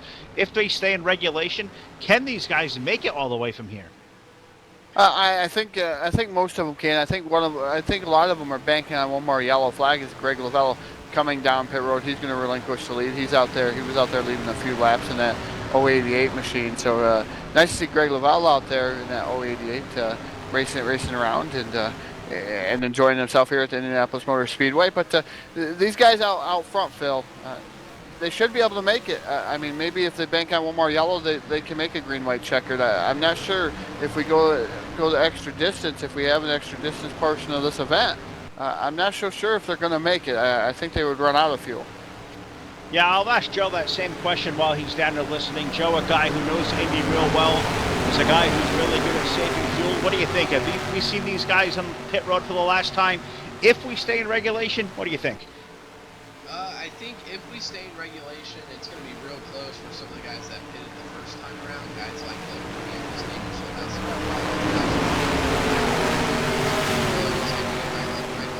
just pitted that time around. If he can somehow manage to put himself in position, he has a legitimate shot at it. But we know tire wear is a big deal here as well. So if we have caution, say 10 laps from now, we can see some cars stay out again, some cars take 2 tires, some cars can take 4 tires. You never know. We'll never know. So I guess we're going to have to see the field approaching turn number 3. The lights are extinguished atop the pace truck here this evening, and we'll see what's going to happen.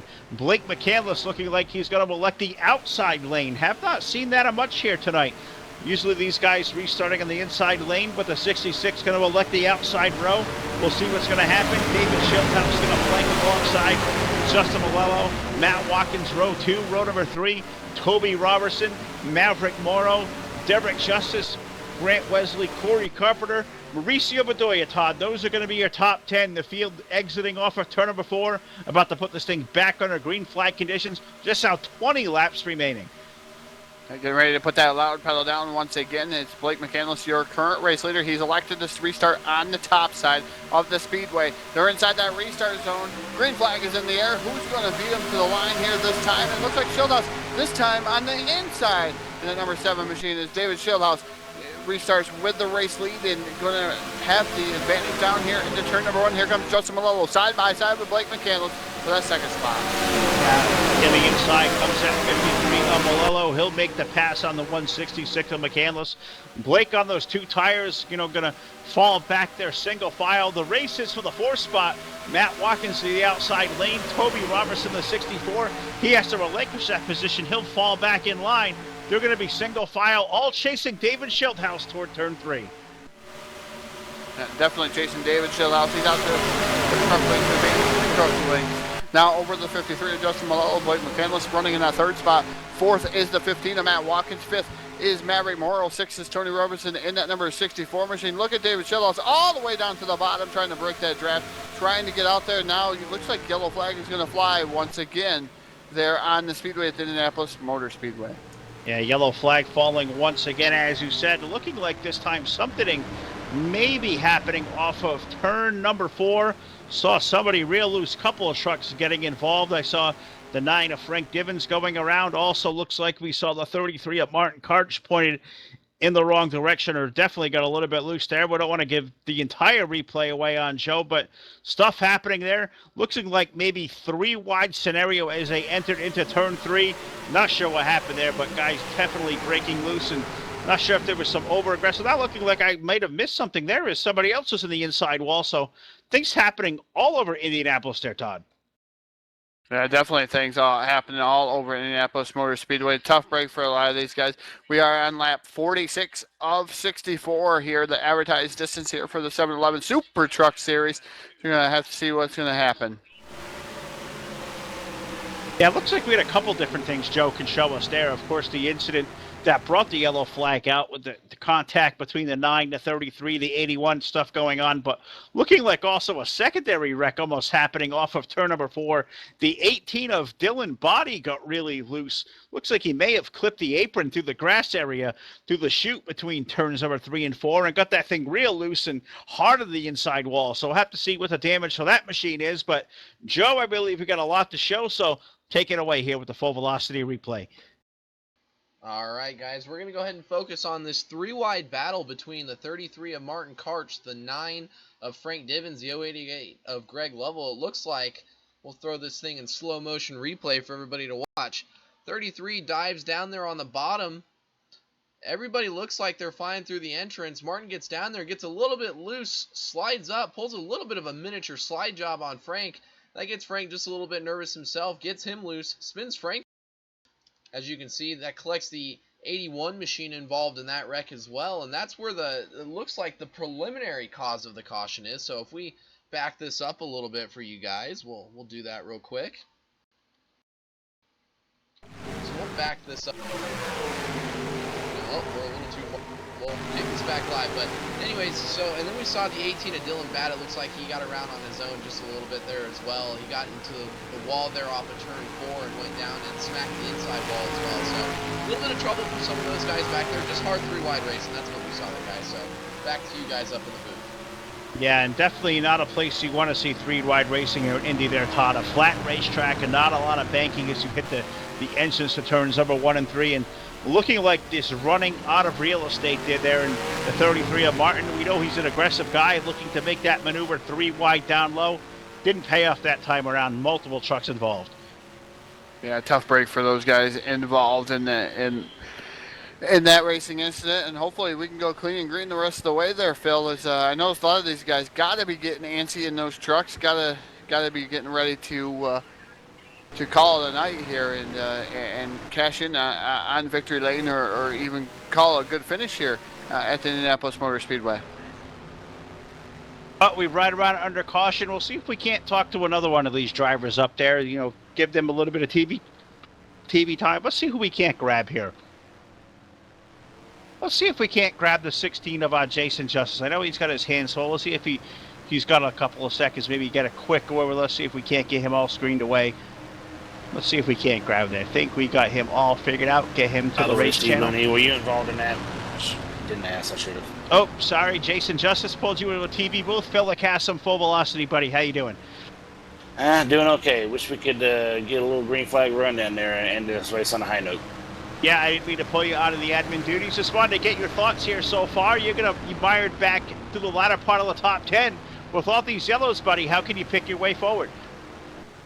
Well, it sucks that you have to be extra aggressive on the restarts, but it seems like guys are being a little bit cautious here, and they're getting loose at the same time, and you don't know when that next yellow is going to come. So it's just a matter of picking them off when you can, and then when you come across someone who's holding a steady line, you just got to time your momentum right and make a move on them down these long straightaways, and hopefully you got enough horsepower and not a whole lot of damage to complete the pass by the time you get to the corner. Yeah, that's right. And thinking at cold tires here with the amount of yellows we've had in a flat surface like Indy, you got to think the cold tire is going to be playing a role to these guys getting loose as well. Yeah, it's unfortunate that we're having more yellows than we'd like to see, but these cold tires are we know how hard it is to pass at Indy, and because it's a one groove racetrack, you want to stay out. And the bad part about staying out is that your tires are colder on each restart, and with the half a full lap you put on each restart, those tires are getting a little bit more worn each time. And because they're always cold, you never do really get a good cycle on them, and it makes it even treacherous. And the longer you stay out, the closer you are to making your own bed, because we're nearing the end of regulation, and you're at that point where you're just going to have to just live with your decision, and it's going to make for some hairy restarts, I'm afraid. Well, absolutely right, Jason. Well, appreciate you taking a couple seconds here with us. I know you get your hands full as far as the lead admin for the series, so we'll let you get back to work. But thank you again for having us tonight, buddy. You guys are putting a good race on. I know you're, kind of upset with the amount of caution, but so far it's been a good race, and get your work cut out for you starting there deep in the field. So good luck, my friend. We'll let you get back to the controls, and thanks again for a couple seconds. Thank you very much. All right, Jason Justice. We'll get him back up to the head admin chair, as we call it here in the community. Jason doing a great job. Got a lot to look over, as far as, making sure the right guys have claimed the caution flags, guys take their proper penalty, calling out the lucky dog truck. I mean, so much goes on behind the scenes, Todd. All of us have admin races for a long time. A very thankless job, and for a guy like Jason who does such an awesome job with the series, a lot of time and work going on. And take it, you're a competitor on the racetrack. Jason, a multiple-time winner, has a fast truck inside with top 10. That just adds a little more to your plate. Shows you what talent he is behind the wheel of a racetrack. Yeah, it definitely does, and it's not easy. It's really not easy to admin a race and race in at the same time. And I've done that many of times, but I've also done an eye in the sky kind of role. That's a little bit easier. Adminning is not easy by any means, any stretch of the imagination. So anybody that wants to try it, we're more than willing to. These guys, I'm sure, will put you in an admin role if you had experience or want to help. But maybe get your feet wet in adminning. There's not a lot of admins out there that want to do this anymore. I'll tell you that, Phil. And if they do, they're really, really good at their job, like Jason Justice or even Justin Malello from FTF. There's a lot of admins in here from other leagues. David Schildhouse, another admin from another league. So these guys, there's a lot of different admins. So we'll have to wait and see. All right, well, the pace truck finding its way onto pit road. Going to be David Schildhouse going to restart this time as the leader. Can Justin Malello restart on the outside and win the race back to the line? Green flags in the air. They're marching back toward turn one. Schildhouse on the gun again, Todd. He's got a great burst on that restart. Yeah, Schildhouse definitely does, and that Samson Ford F-150 leads him down into turn number one. Justin Malello drifts up the track just a little bit. That 53 between Robertson and that 64 gets a little bit sideways. Right there beside the number 15, a Matt Lawson is now able to complete the pass. He moves into that third spot in the number 15, and yellow flag is out. And I'm going to throw a page out to our good old buddy, Dr. Green. We're going to page Dr. Green for some elixir for the yellow fever here in the 7-Eleven Super Truck Series at Indianapolis Motor Speedway there, Phil. Let's see if Dr. Green has what cures the yellow fever here this evening. Well, let's see if he's followed us from DRTV over to the Full Velocity Network. It's stuff happening, it looks like, through the entrance of turn number 3, looking like the 18 of Dylan Body may have got a little tad bit loose, didn't slap the inside wall or outside wall, but got loose, bounced off another truck around him. I think that was a purple truck. That might have been around where the Maverick Moro truck was. So contact there, the 18 looking like getting a little bit loose, to give Joe the point of reference there. Not sure if there was help there, but the 18 out of shape, and looks like he may have picked up 1, 2, maybe 3 more trucks involved. So tough break. We talked to Jason there, Todd. Cold tires, stacking it back in the field, getting a little bit treacherous. The 18 of Dylan Body looks like got a little bit loose right there. That brought the yellow flag out.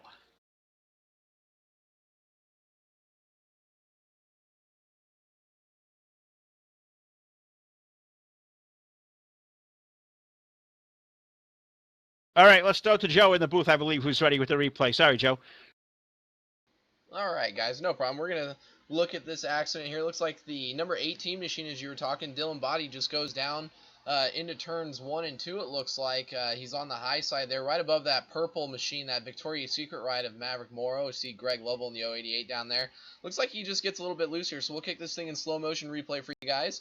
Goes down there through the entrance into turn 1, it looks like. Comes down the hill just a little bit, hits the door of the 57 machine. That shoots him up the track, down into the 088 of Greg Lovell. And that's going to shoot Lovell right back into the middle of traffic there. It looks like Mauricio Bedoya in the 72 is right there. The Frank Divins machine, that number 9, gets into it with a little bit of contact there. So some very minor damage for the looks of it. It looks like, unfortunately, Greg Lovell is going to be the unfortunate benefactor of what happened in that accident. He's going to come away with probably the most damage out of everybody involved in it. So unfortunate for the 088 machine, but it looks like that Dylan Batty machine and that number 18 machine is going to be the cause of this yellow. Back up to you guys in the booth. Yeah, looks like he got a little bit loose there, and as we talked about, cold tires, flat race surface, treacherous on these early laps. If looking like these guys, the setup seems to be good there, Todd. And the laps I took, it was really stable on, kind of new tires. But I never got temps down like these guys are doing, running around under caution. So you got to think even the most stable setup gets a little bit loose as you take the temps out of these things. Yeah, it's got to be just a little bit loose as you do take the temps out of it, and it's loose here for the first couple of laps. You got to get that heat build up in those tires, and once you do, it seems like it runs really, really stout there.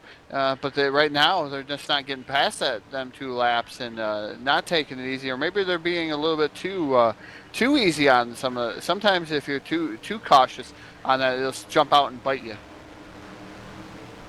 Oh, it certainly will bite you for certain, as I think we're all kind of like, all right, Page Dr. Green, we're all over the yellow fever. We want to, get rid of these yellow flag laps. We want to see green flag racing. We're approaching 10 laps to go with this thing, if you can believe it. 52 laps of 64 up on the board. Been slowed down by 8 caution flags in the event, so a lot more than I believe anybody wanted to see out here tonight. Can David Schildhouse go to victory lane for a 3rd time? Can Justin Malello make it 2 in a row? That is your current top 2. Matt Watkins also a feature winner here in 2017. Can he make it a 3rd win this season? Toby Robertson, currently 4th. He's, looking for his first victory of the year. Can he make it to victory lane? How about Corey Carpenter, the number 30, currently in the 5th spot? He won the opening race at Daytona, his only win of the year. Can he make it too? We're going to see here 12 laps remaining. Todd, I'm looking toward pit road, looking at these race leaders, nobody electing to come in, so these guys may be gambling. You think they probably have enough fuel left for regulation, but what about overtime? How far do you think these guys can stretch it to? I'm thinking they can stretch it to probably the 1st or 2nd overtime. And I don't think they can make it through 3 overtimes. I think they'd have to come back down on the pit road. Hopefully we don't get that far. Hopefully we finish on a green flag the rest of the way. But I'm going to throw this out, Phil. We have not done this here this evening. We used to do it on DRTV. We've done it. It's been one of those things that we randomly pick a driver who's going to win. First, going to ask the chat box. Chat box, who's going to win this race tonight, the 7-Eleven Super Truck Series here at the Indianapolis Motor Speedway? Who do you think's got what it takes to win here this evening? I'm going to throw it out to the YouTube chat box. Then I'm going to throw it around to Phil, who's going to have the first pick tonight. Phil, who's going to win? Wow, on a night of first, the very first prediction here from the Full Velocity Network booth. If I'm going to look up and down this grid, who's going to go to victory lane? I don't think I'm going to stray too far out of that front row. I think David Schildhouse is going to victory lane. I think he showed the stuff of the fastest truck here tonight. He's led a lot of laps. He's good on the restarts. We know he's good on a long run. A guy that knows his way to victory lane. Won championships, won races. I think David Schildhouse is a smart pick to go to victory lane. So maybe not a bold pick. He may be the lead truck, but I think from a dozen laps from now, I think the 7's victory lane there. Todd, same question to you. What do you think? We're going to keep track of these stats there, Phil, and we're going to keep track of see who's going to be for the Full Velocity Network, and we're going to keep track of the stats. And we're going to keep kind of like a points ordeal between us announcers here. So you've got to pick one truck, and you can't pick the same truck, the announcers and anybody who's in the control booth. So I'm going to have to go with the 53 of Justin Malello. I like Justin. He's been there hanging on with David Schildhouse. I think Justin's going to be able to sneak by and win this one. Unfortunately, Joe gets to pick last this time, but next time he gets to pick first. So, Joe, go ahead and pick your pick. Well, guys, I'm going to go with a little bit of a sleeper pick here. Not really too big of a sleeper pick, but I'm going to go out on a limb. He's been running around the top 5 most of the night. He's mainly known for being able to save tires really well, but I'm looking at that number 15 machine of Matt Watkins. Put himself in position towards the end of this race, getting down to around 10 laps to go as we see the lights out on that pace truck. I think Matt Watkins is going to be there at the end of this race to go out there and claim a win. And one more thing, while we're doing our picks here, guys. I say we all make a pledge to leave the black cloud of bad luck behind in the past at DRTV, and we don't bring that with us over here to the Full Velocity Network. I think you guys can agree with me there.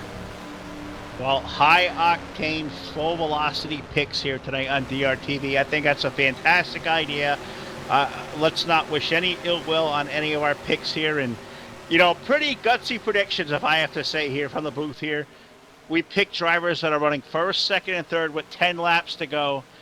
I think they're safe picks. I think, you know, in the top 3. Can anybody outside that top 3 go to victory lane? Can Toby get his first win of the year? Can Corey go to victory lane? Can Grant Wesley pull the upset? He's currently 6th. Jason Justice, he's a multi-time winner. How about Blake McCandless? He's won a lot of races before, not yet to go to victory lane in this season. You know, in this series, he's going to restart 8th, so can it be won from anywhere else in the top 10? It remains to be seen. 10 laps remaining. Can they get a green flag run to the end? Will we get overtime, Todd Stanton? I got to think we got a lot left to be seen, a lot of racing here left. Let's see what's going to happen in the field in turn number 3 and 4. We're about a quarter of a lap away from going back on our green flag. Can't wait to see what this is all going to be. Yeah, I definitely can't wait to see who's going to win this. Who's going to pick up the inaugural win here on Full Velocity Network. We got our picks etched in. I have them wrote down here. So we're going to keep track of points here on Full Velocity Network of who's had the better picks, where they finished, and all that throughout the all of the broadcasts here for Full Velocity Network, at least in the 2017 season. Pace truck makes that hard left-hand turn down to pit road. We're going to go ready to go back to green flag racing again. Schildhouse, Malello, your front row, waiting to get into that restart zone. Can Schildhouse do what he's been doing here? Green flag is in the air. Schildhouse once again with a good restart in the number 7 machine, but Malello right there, he's able to battle back, and I'm not sure who had that at the line. It might have even been Malello at the line there, and it was indeed Malello. Schildhouse had his own game there. Malello leads the lap. Well, he certainly did, but looks like Schildhouse is going to win the war as they hit turn number 1 and 2. The 7 with the benefit on the low side. He's going to pull to the lead. Malello there. Looks like the race for 3rd is going to be a good one. Contested down the back straightaway. Watkins down low. Robertson up high. Who is it going to be as they hit turn 3? Yeah, Watkins still down on the bottom side. And number 15 machine is Robertson up on the top side. The top shelf of the Speedway is at 64. He's trying to make it happen, trying to get around Matt Watkins. They're still side by side. Door handle to door handle here through the corner. Looks like Watkins going to have the slight advantage. Yellow flag is going to fly once again. It's Corey Carpenter who's trying to make that pass, but yellow flag is in the air. And it's just been a common theme here through the last 10 laps. I believe they may be racing back from here, so we'll have to update what's going on there, but trying to find out, what may have happened out on the racetrack. Seeing trucks slow. Not now I do see one around, so try to help Joe out. Not sure if he's found what's going on. I think I see around the 9 of Frank Gibbons may have gone around. Not sure if he was a cause of it there or not, Joe, but believe he was involved. I saw him sideways. So unfortunately, Todd, we've seen since about lap 15 a lot of caution flavor to this race, and now I believe this is be number 9 with less than 10 laps remaining. Yeah, caution, the yellow flag number 9 on lap 56 of 84, getting ready to complete lap 56 of 64, excuse me, of the scheduled distance. 84 is the laps if we actually have to go green, white, checkered, so that way they have a little bit of a play, a little bit of leeway here for the green, white, checkered. But again, 56 of 64 been complete here, Phil. And we're getting down to crunch time. If these guys cannot finish here, we will get into that overtime. We will get into the green, white checker, and that's going to be interesting to see what's happened. But I'm going to throw it out to Mr. TV. Well, I'm going to say Mr. TV time. But it's Joe Allen down in the control booth. See, I miss Rich too. But Joe, you're down in the control booth. Take it away. You're doing a good job too, buddy. Thanks again, guys. We're going to take a look at this. We're down here in the middle of 3 and 4, it looks like. Frank Divins, that number 9 machine, just having some hard troubles out there this evening, unfortunately. And as we continue to watch this replay, we'll see that our buddy Martin Karch also having some hard troubles out here tonight as well. So we'll throw this thing in some slow motion for you guys to look at. Looks like Frank gets down here into the middle of the corner. Bobby Farrell's way up the hill. Frank just gets loose, overcorrects that thing hard to the right. Gets real into the outside wall there, and Martin Karch with a full head of steam, just nowhere to go. Gets into the back end of the number 9 machine, and that spins Frank Divins around real hard. Martin Karch just collecting more damage for that number 33 Team Crush racing machine, and unfortunately those two guys, it seems like, have been involved in some sort of manner in just about every accident that's happened this evening. Just innocent bystanders or something of their own doing, unfortunately. So the number 9 machine of Frank Divins, with some help of the 33 of Martin Karch, goes around, and that is the cause of our caution, guys. So I'm going to throw it back up to you guys in the booth. All right, well, we've had our share of yellow fever here as we cover all the action of what's going on here. The ultimate esport experience. This is the Full Velocity Network. Find us at fullvelocitynetwork.com. Check out the schedule. A lot of great dates there, a lot of great features. Hats off to David Day for all the awesome work he did there, putting that website together. Thanks to Rob Larkin for the awesome Full Velocity logo, Martin Karch, all the graphic work, Brian Wolf from Fluid Sim Racing Films, the awesome intro video here this evening. I mean, it's such an awesome night for all of us. Of course, thanks to Dave Stanley from NRT Game Servers, Rich Patton, you know, a good buddy of ours, always going to be there as far as tech support goes, never going to be too far from what we do. Just a resource and an asset to all of us here at the Full Velocity Network, and having a great time here. But Todd, I want to play a game. What do you think? You up for a new challenge? I got one for you. I may be walking into something I don't want to be involved in. What is it, Phil? We'll not do this for you, only because you're up here in the booth tonight. We're not going to pick on you, but this is going to be, let's pick on the guy in the booth, the new guy to the team, a new endeavor for us. Joe's got his hands full. You know, for a time now, we've come to endear Joe, you know, as the Jet Joe Allen. Well, not really a Jet down there in the booth, and, you know, in the spirit, we've called Rich Mr. TV Time for years, so thinking of maybe trying to come up with a playful new nickname for Joe. So I want the challenge out to the chat box, maybe even to you, Joe. I mean, to Todd. I mean, what can be the nickname for our buddy Joe? I mean, can it be the Las Vegas Lover Boy? Can it be the Playboy Joe Allen? Can it be the Gambler Joe Allen, of course, coming from Las Vegas? You know, trying to come up with a playful nickname, something cool to put our minds around, creative. Got that challenge out to the YouTube chat box. You know, what do you think we had called Joe? Todd, I'm sure there's a lot of nicknames you come up for off that we can't say on air, but if you could say something on air, what do you think we got for us? The Joker, Joe Allen. The Joker, yep.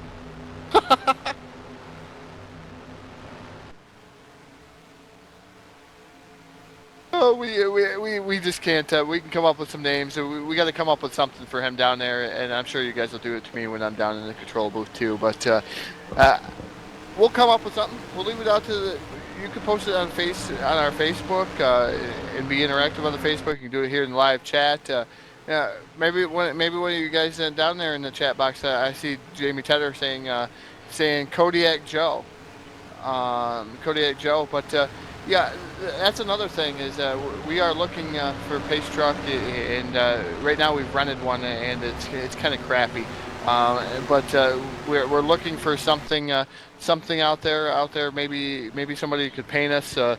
Maybe could find us a new truck. Maybe we have to go steal it. I'm not sure what we had to do. I can't remember what we did with our very first van in DRTV. I think we went and actually stole that van there, Phil, because we had no money and nothing to pay for. So I think we hijacked the very first van here for DRTV, and then we finally actually found that owner and actually paid him for it.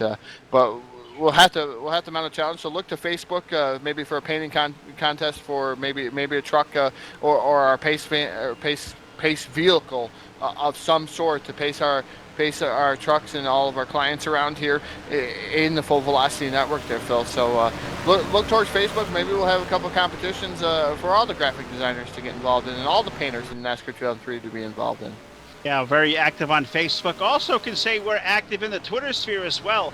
Find us at Twitter at Full Velocity TV. So a little bit of contests out there. Anybody, you know, as Todd said, looking for a brand new pace truck of course, at DRTV for years. The DRTV pace fan had quite the following. You know, we didn't want to incorporate something new. We want to put our own flavor on it. So anybody out there designing, send up some designs here through a pace trucker, at you will, or a car, or whatever you think may look cool, and send it our way. And we're a community venture, guys. We're open to everybody, all lines of the community. Don't matter where you come from, what league, if you're a league at all, or you know, a driver, just somebody out there that enjoys the sim or enjoys the hobby of painting. We'd love to see your work, maybe even get it here live on the Full Velocity Network. So open to all comers that would like to take part in this as we try to put our stamp on a new wave, the ultimate esport experience, trying to give you a new take and a new twist on an old joy of us here. Of course, running in the NR 2-on-3 community.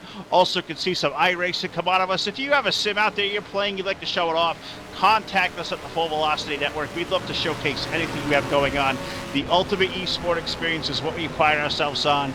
We want to get out there and create new ventures and new markets and touch a new audience. So, of course, here in the NR 2-on-3 community where we cut our teeth and where it's going to be a mainstay, but open to all comers out there. So let's see where the closing laps listing are going to go, Todd. Less than 5 laps remaining in regulation time.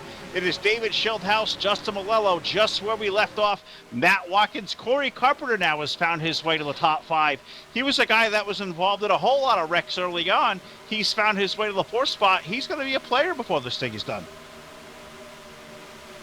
Yeah, definitely going to be a player before this thing is done. Back into the restart zone. Loud pedal it down. Once again, green flag is in the air this time. Justin Malello caught sleeping in that 53 machine. I'm not sure what on with Justin, but now Matt Watkins up alongside of him in that number 15 machine. They're side by side now. Malello drifting back here. He's going to, I believe, be in that 3rd position in that number 53 machine, but Matt Watkins still battling, and 53 of Justin Malello still trying to fend off the 15 of Matt Watkins. Not going to be able to do so. Put Matt Watkins to 2nd, and now contact made. It looks like, I'm not sure, that looked like a crush truck around, Phil. Yeah, definitely going to put us on a yellow flag on the speedway. I think Joe may have caught that one right away, and I believe that may put us right on the very verge of overtime, guys. 61 laps going to be up on the board. They're going to race back to the line. By no means not going to put this race over. It may be our first attempt at a green-white checker finish. These guys really wearing out the pace truck here tonight. Off of turn number 4, back to the caution flag. Who's it going to be? Looks like David Schildhouse is going to win that race. Back to the start-finish line.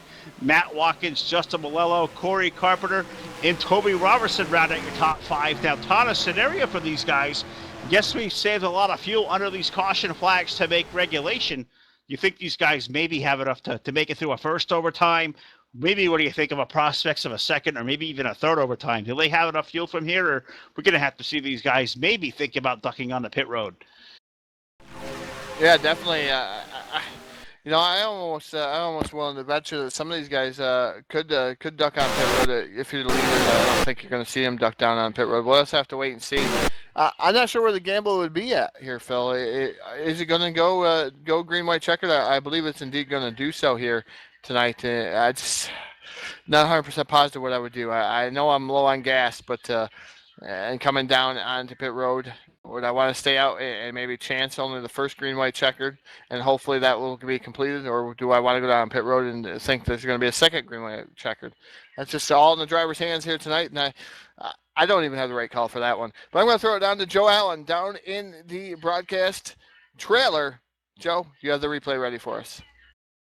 Yes, I do, guys. We're going to focus on that black and orange truck on screen. He's got the 66 on the door. That's Blake McCandless. Coming out of turn 2 here, it looks like. We're going to throw this thing in slow motion replay for everybody to watch. Coming out of turn 2, just gets up into the wall. GT Arizari in the 4 just has a huge run coming up behind him, and that slowdown of momentum just gets those two guys together. They get together, slide down to the inside fence. Believe that's going to bring out our caution. I saw Matt Ebert in the 2 machine there. We'll go to Matt Ebert. We'll rewind this thing back real quick and go to Ebert. It looks like he has a little bit of trouble himself right there, actually. Getting up into some cars on the backstretch as well. That's going to spin him down through the inside grass, through the SRA League logos into the inside wall. And fortunately, that's going to be the cause of our caution right on the edge of overtime here, guys. So this race is far from over, and it's starting to get exciting. Back up to you guys in the booth. Yeah, it might be at our first crack at overtime, but I feel like it is a long way from over. You know, laps at Indy, they can click off quick under green, but we're seeing a lot of great racing action. And now you look at the front row there, Todd. Matt Watkins has found himself on a place we haven't seen him tonight. Front row on a restart. We know he's really, really good at tire conservation, but do you think he has anything left to make a charge of that 7 truck?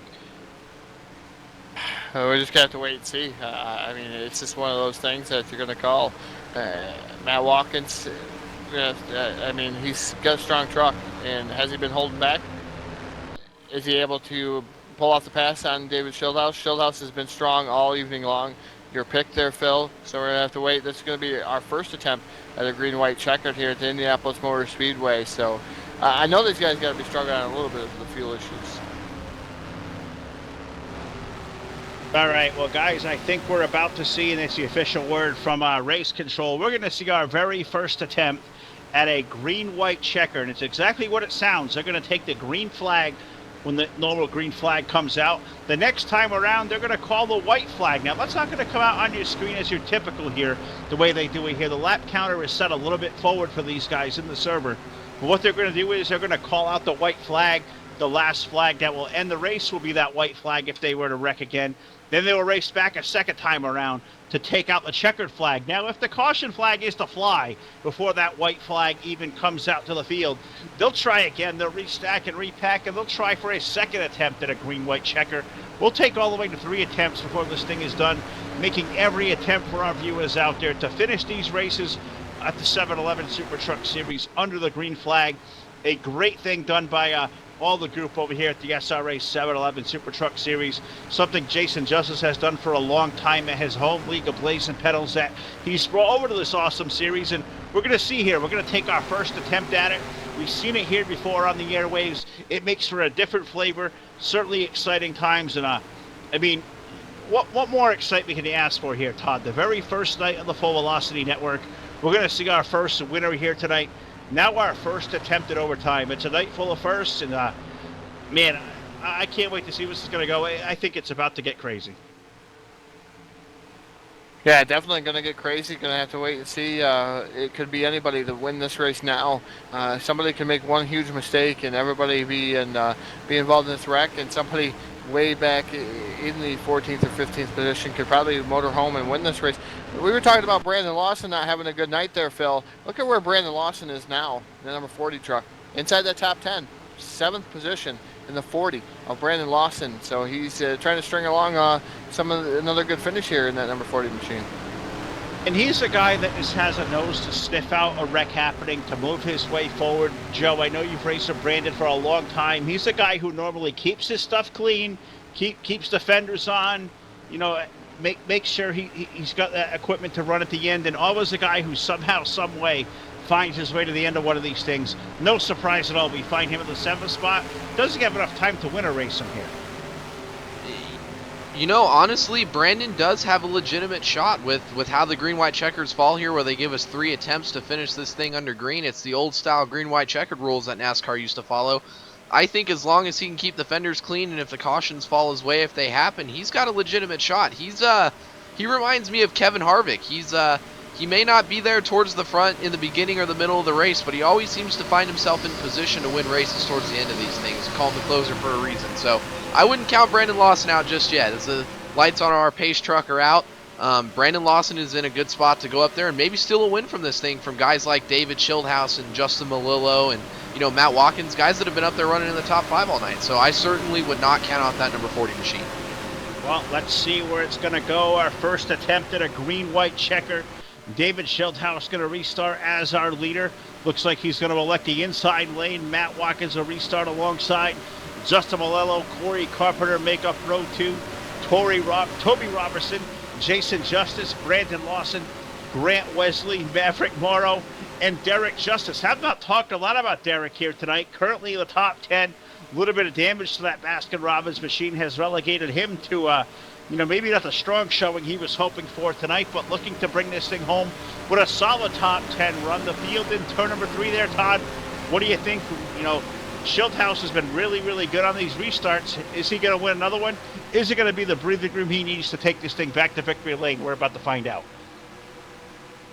Yeah, we're definitely about to find out here. Are we going to get through the first green-white checkered, or are we going to go to a second green-white checkered? Just going to have to wait and see with the tires. They're cold.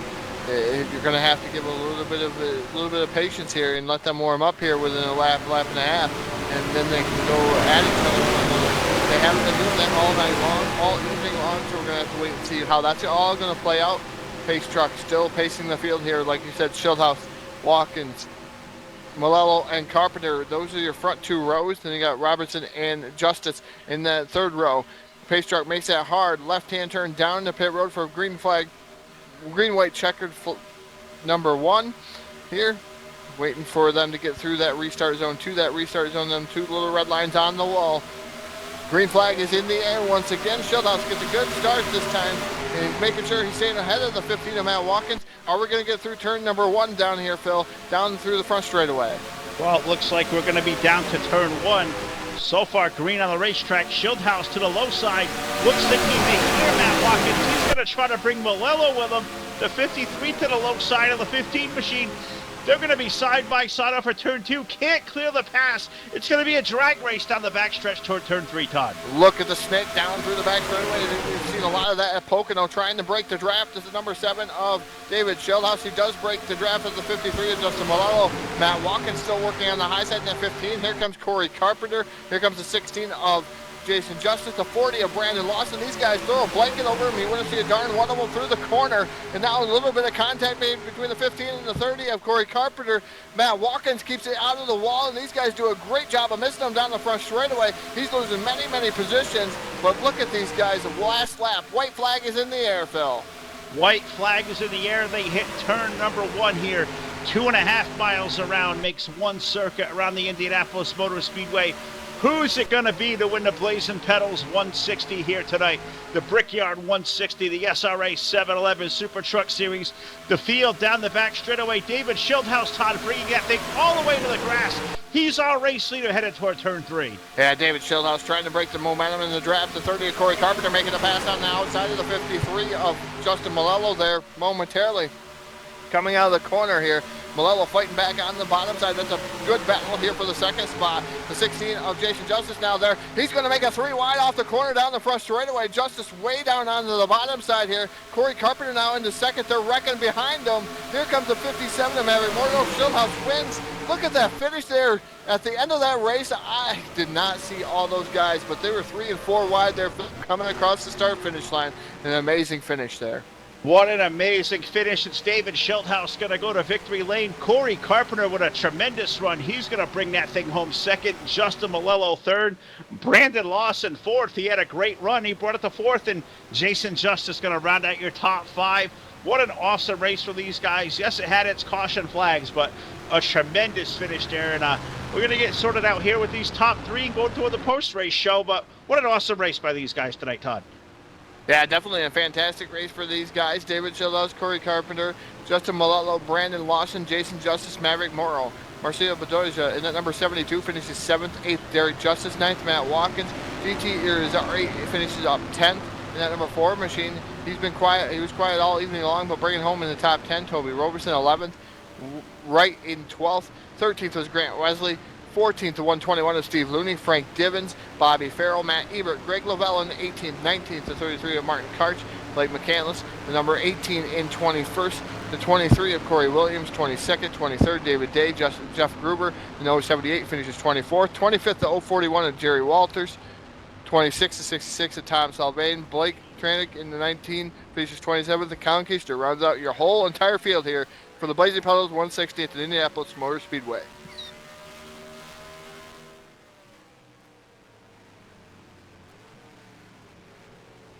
All right, so we're going to move toward the post-race show, see if we can't talk to our top 3 finishers. Of course, David Schildhouse going to go to victory lane. Also see if we can't catch up with the likes of, Corey Carpenter, Justin Malello.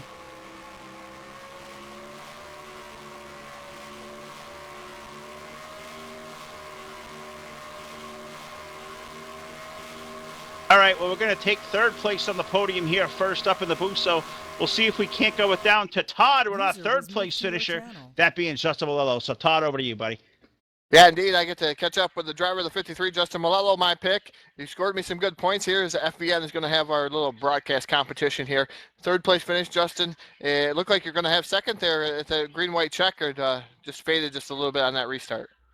Yeah, it was just the luck of the draw there. I really didn't have the freshest tires. I knew the guys behind me did, like Corey, and I don't know if I could have had anything for David there. It was just we were stopping, we were going, stop and go. It was a really rough race out there, and I'm just happy to bring it home in one piece and bring it home top 3. Well, Justin, I do have a question for you. Did you have enough to make it through if they did 3 green-white checkered finish or starts there? Going into the second to last restart, somebody asked me about that, and I was like, well, at the moment, I'm good through 2. But if we keep having the same amount of cautions that we've been having, I'll be just fine. And sure enough, you know, whatever way it would have happened, I was good to go at the end. Well, Justin, first ever broadcast here for the Full Velocity Network. You're bringing home a podium finish here, so can't be disappointed with that. A third place finish. Tell us about everybody who got you here. I'm going to give you the microphone. The floor is all yours. Thank whoever you want to thank out there. Well, first I want to thank everybody at the Sim Racing Association, all the leagues that come together to put on this league, especially Jason and Derek that put tireless hours into, you know, giving us what we had. What we had tonight was an amazing track, an amazing setup. It just I don't know what it was. People were just driving over their heads. I really can't explain it. You'd have to ask the rest of the field. I mean, I kept my nose clean all night, but thanks to them, thanks to you guys at Full Velocity Network. Congrats on your first full broadcast there, and I look forward to many more to come, especially the 10 race chase over at FTF Racing that I'm looking forward to so much. Congrats to David. The fix for 6 was in. FTF Admins got 6 wins in a row now in this series, and thanks to everybody who supports everything. Well, again, ladies and gentlemen, that's the driver number 53. That's Justin Malello bringing home third place here this evening at the Indianapolis Motor Speedway in the Blazin Plateaus 160. I'm going to throw it down to Phil Lucas, who has caught up with our driver of the number 30, Corey Carpenter, who finishes second here this evening. Yeah, with the driver of the Verizon machine, that being our friend Corey Carpenter, the 30. Corey, you had an interesting race here for the first, 20, 30 laps or so. Looked like every time we had a caution flag, we looking at 30 was in the grass, but somehow you kept that thing clean, bring that thing home up in the second spot. You got to be happy with that. Oh yeah, the last 10 laps is the first time I hit the top 5 and I end up finishing second. I'll say that's a good race. After everything that happened, especially. Now, we asked Justin, we're going to ask you the same question.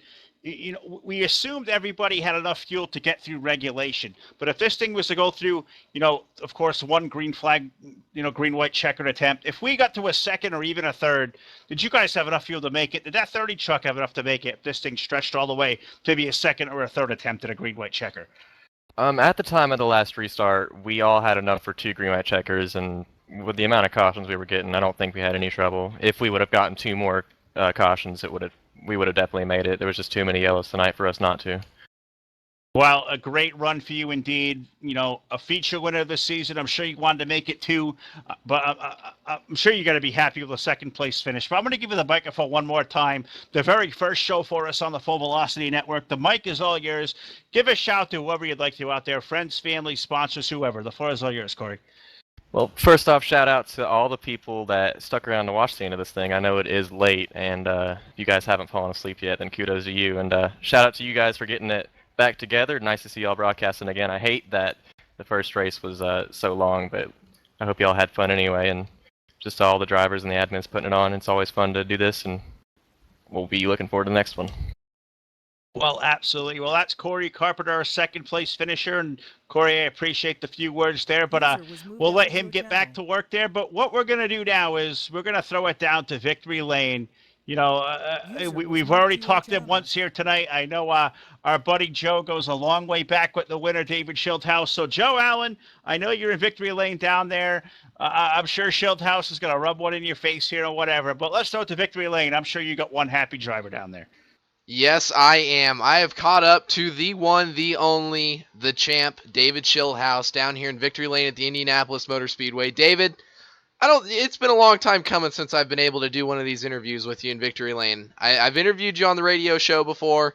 Never really got to do one in the race. It's about time, man. Congratulations. Hell of a run out there. You were leading arguably probably the most laps, I would say, if you get a final tally out of this by the end of this thing. Up front for most of the night. Congratulations. Tell us about your night. Well, thank you, Joe. It's always good to be able to talk with you, especially here in Victory Lane of this inaugural race for the Full Velocity Network. So let the history books show that this was the course of events that transpired. So that's awesome.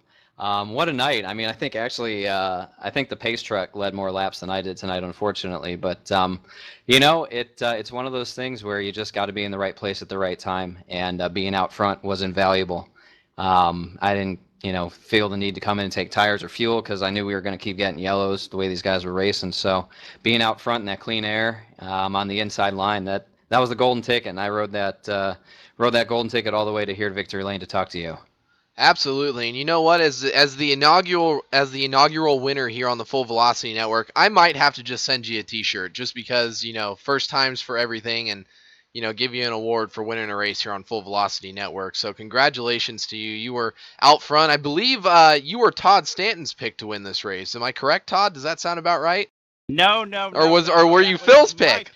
Oh, okay. That's because Phil's a smart guy. Phil knows what's up. He knows how to pick them.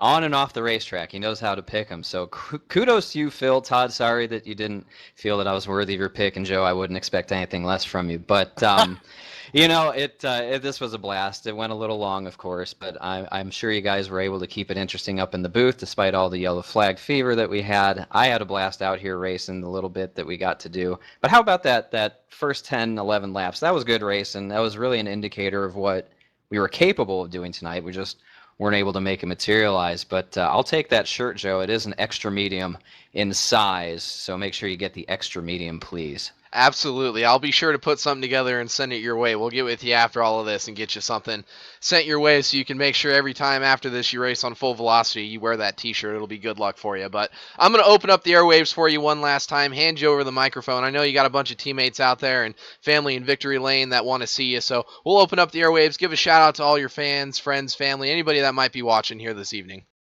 All right. Well, first and foremost, a big thank you to the SRA. Without them, none of this happens. So thank you to the SRA and everyone involved there. Thank you to everyone at the Full Velocity Network, Joe, Phil, Todd. You guys, awesome. I can't wait to go back and watch this inaugural broadcast. Thank you for putting your time and effort into it. It really means a lot. Thank you to Jason Justice, Derek Justice for putting the race together tonight. And, big shout out to my Vast House Racing team. Thank you to Samsung and Amazon for the sponsorship.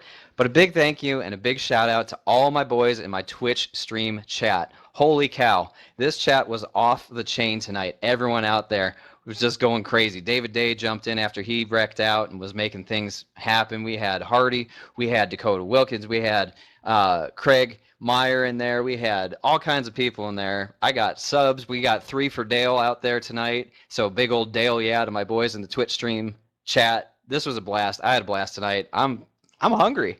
I got to go eat. I'm out of energy, man. I got nothing left. So thank you, and we'll catch you next time.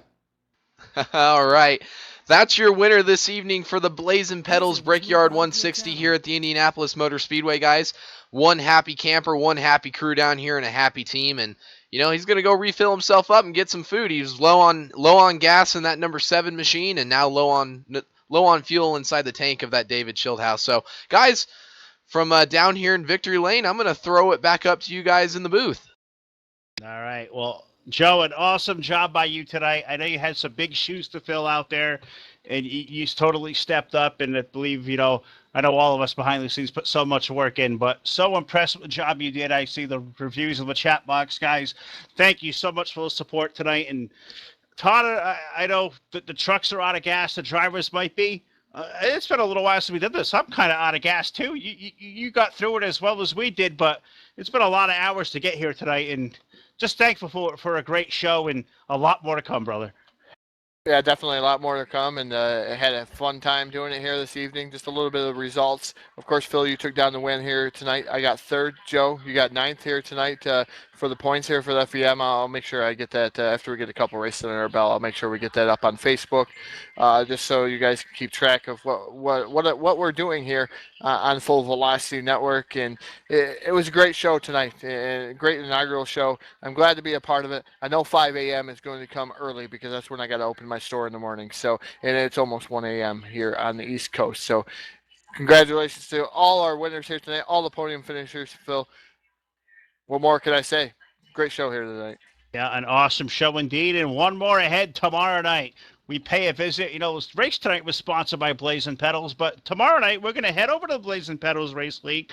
We're going to have the Making Strides Against Breast Cancer 300, an awesome event put on by Tom Richter, Toby Robertson, all the guys at BP. Can't wait to get there tomorrow night. 9 p.m. start time Eastern, so look out for that. Race links are going to be posted here probably tonight or first thing tomorrow morning, so look out for that. Check out our website, fullvelocitynetwork.com, and get your league on the Full Velocity Network. Check out our broadcast rates. Think you guys will be really happy with that. A lot of good things to come here from FVN in the next couple of months. So for Joe down in the booth, an awesome job, buddy. Can't wait for tomorrow night. Todd, awesome job all the last couple of weeks getting us all put together here with the Full Velocity Network. My name is Phil Lacasse. Thank you so much out in YouTube land and everybody for the support. We'll see you back here tomorrow night. We'll take it again another ride here on the Full Velocity Network. Good night.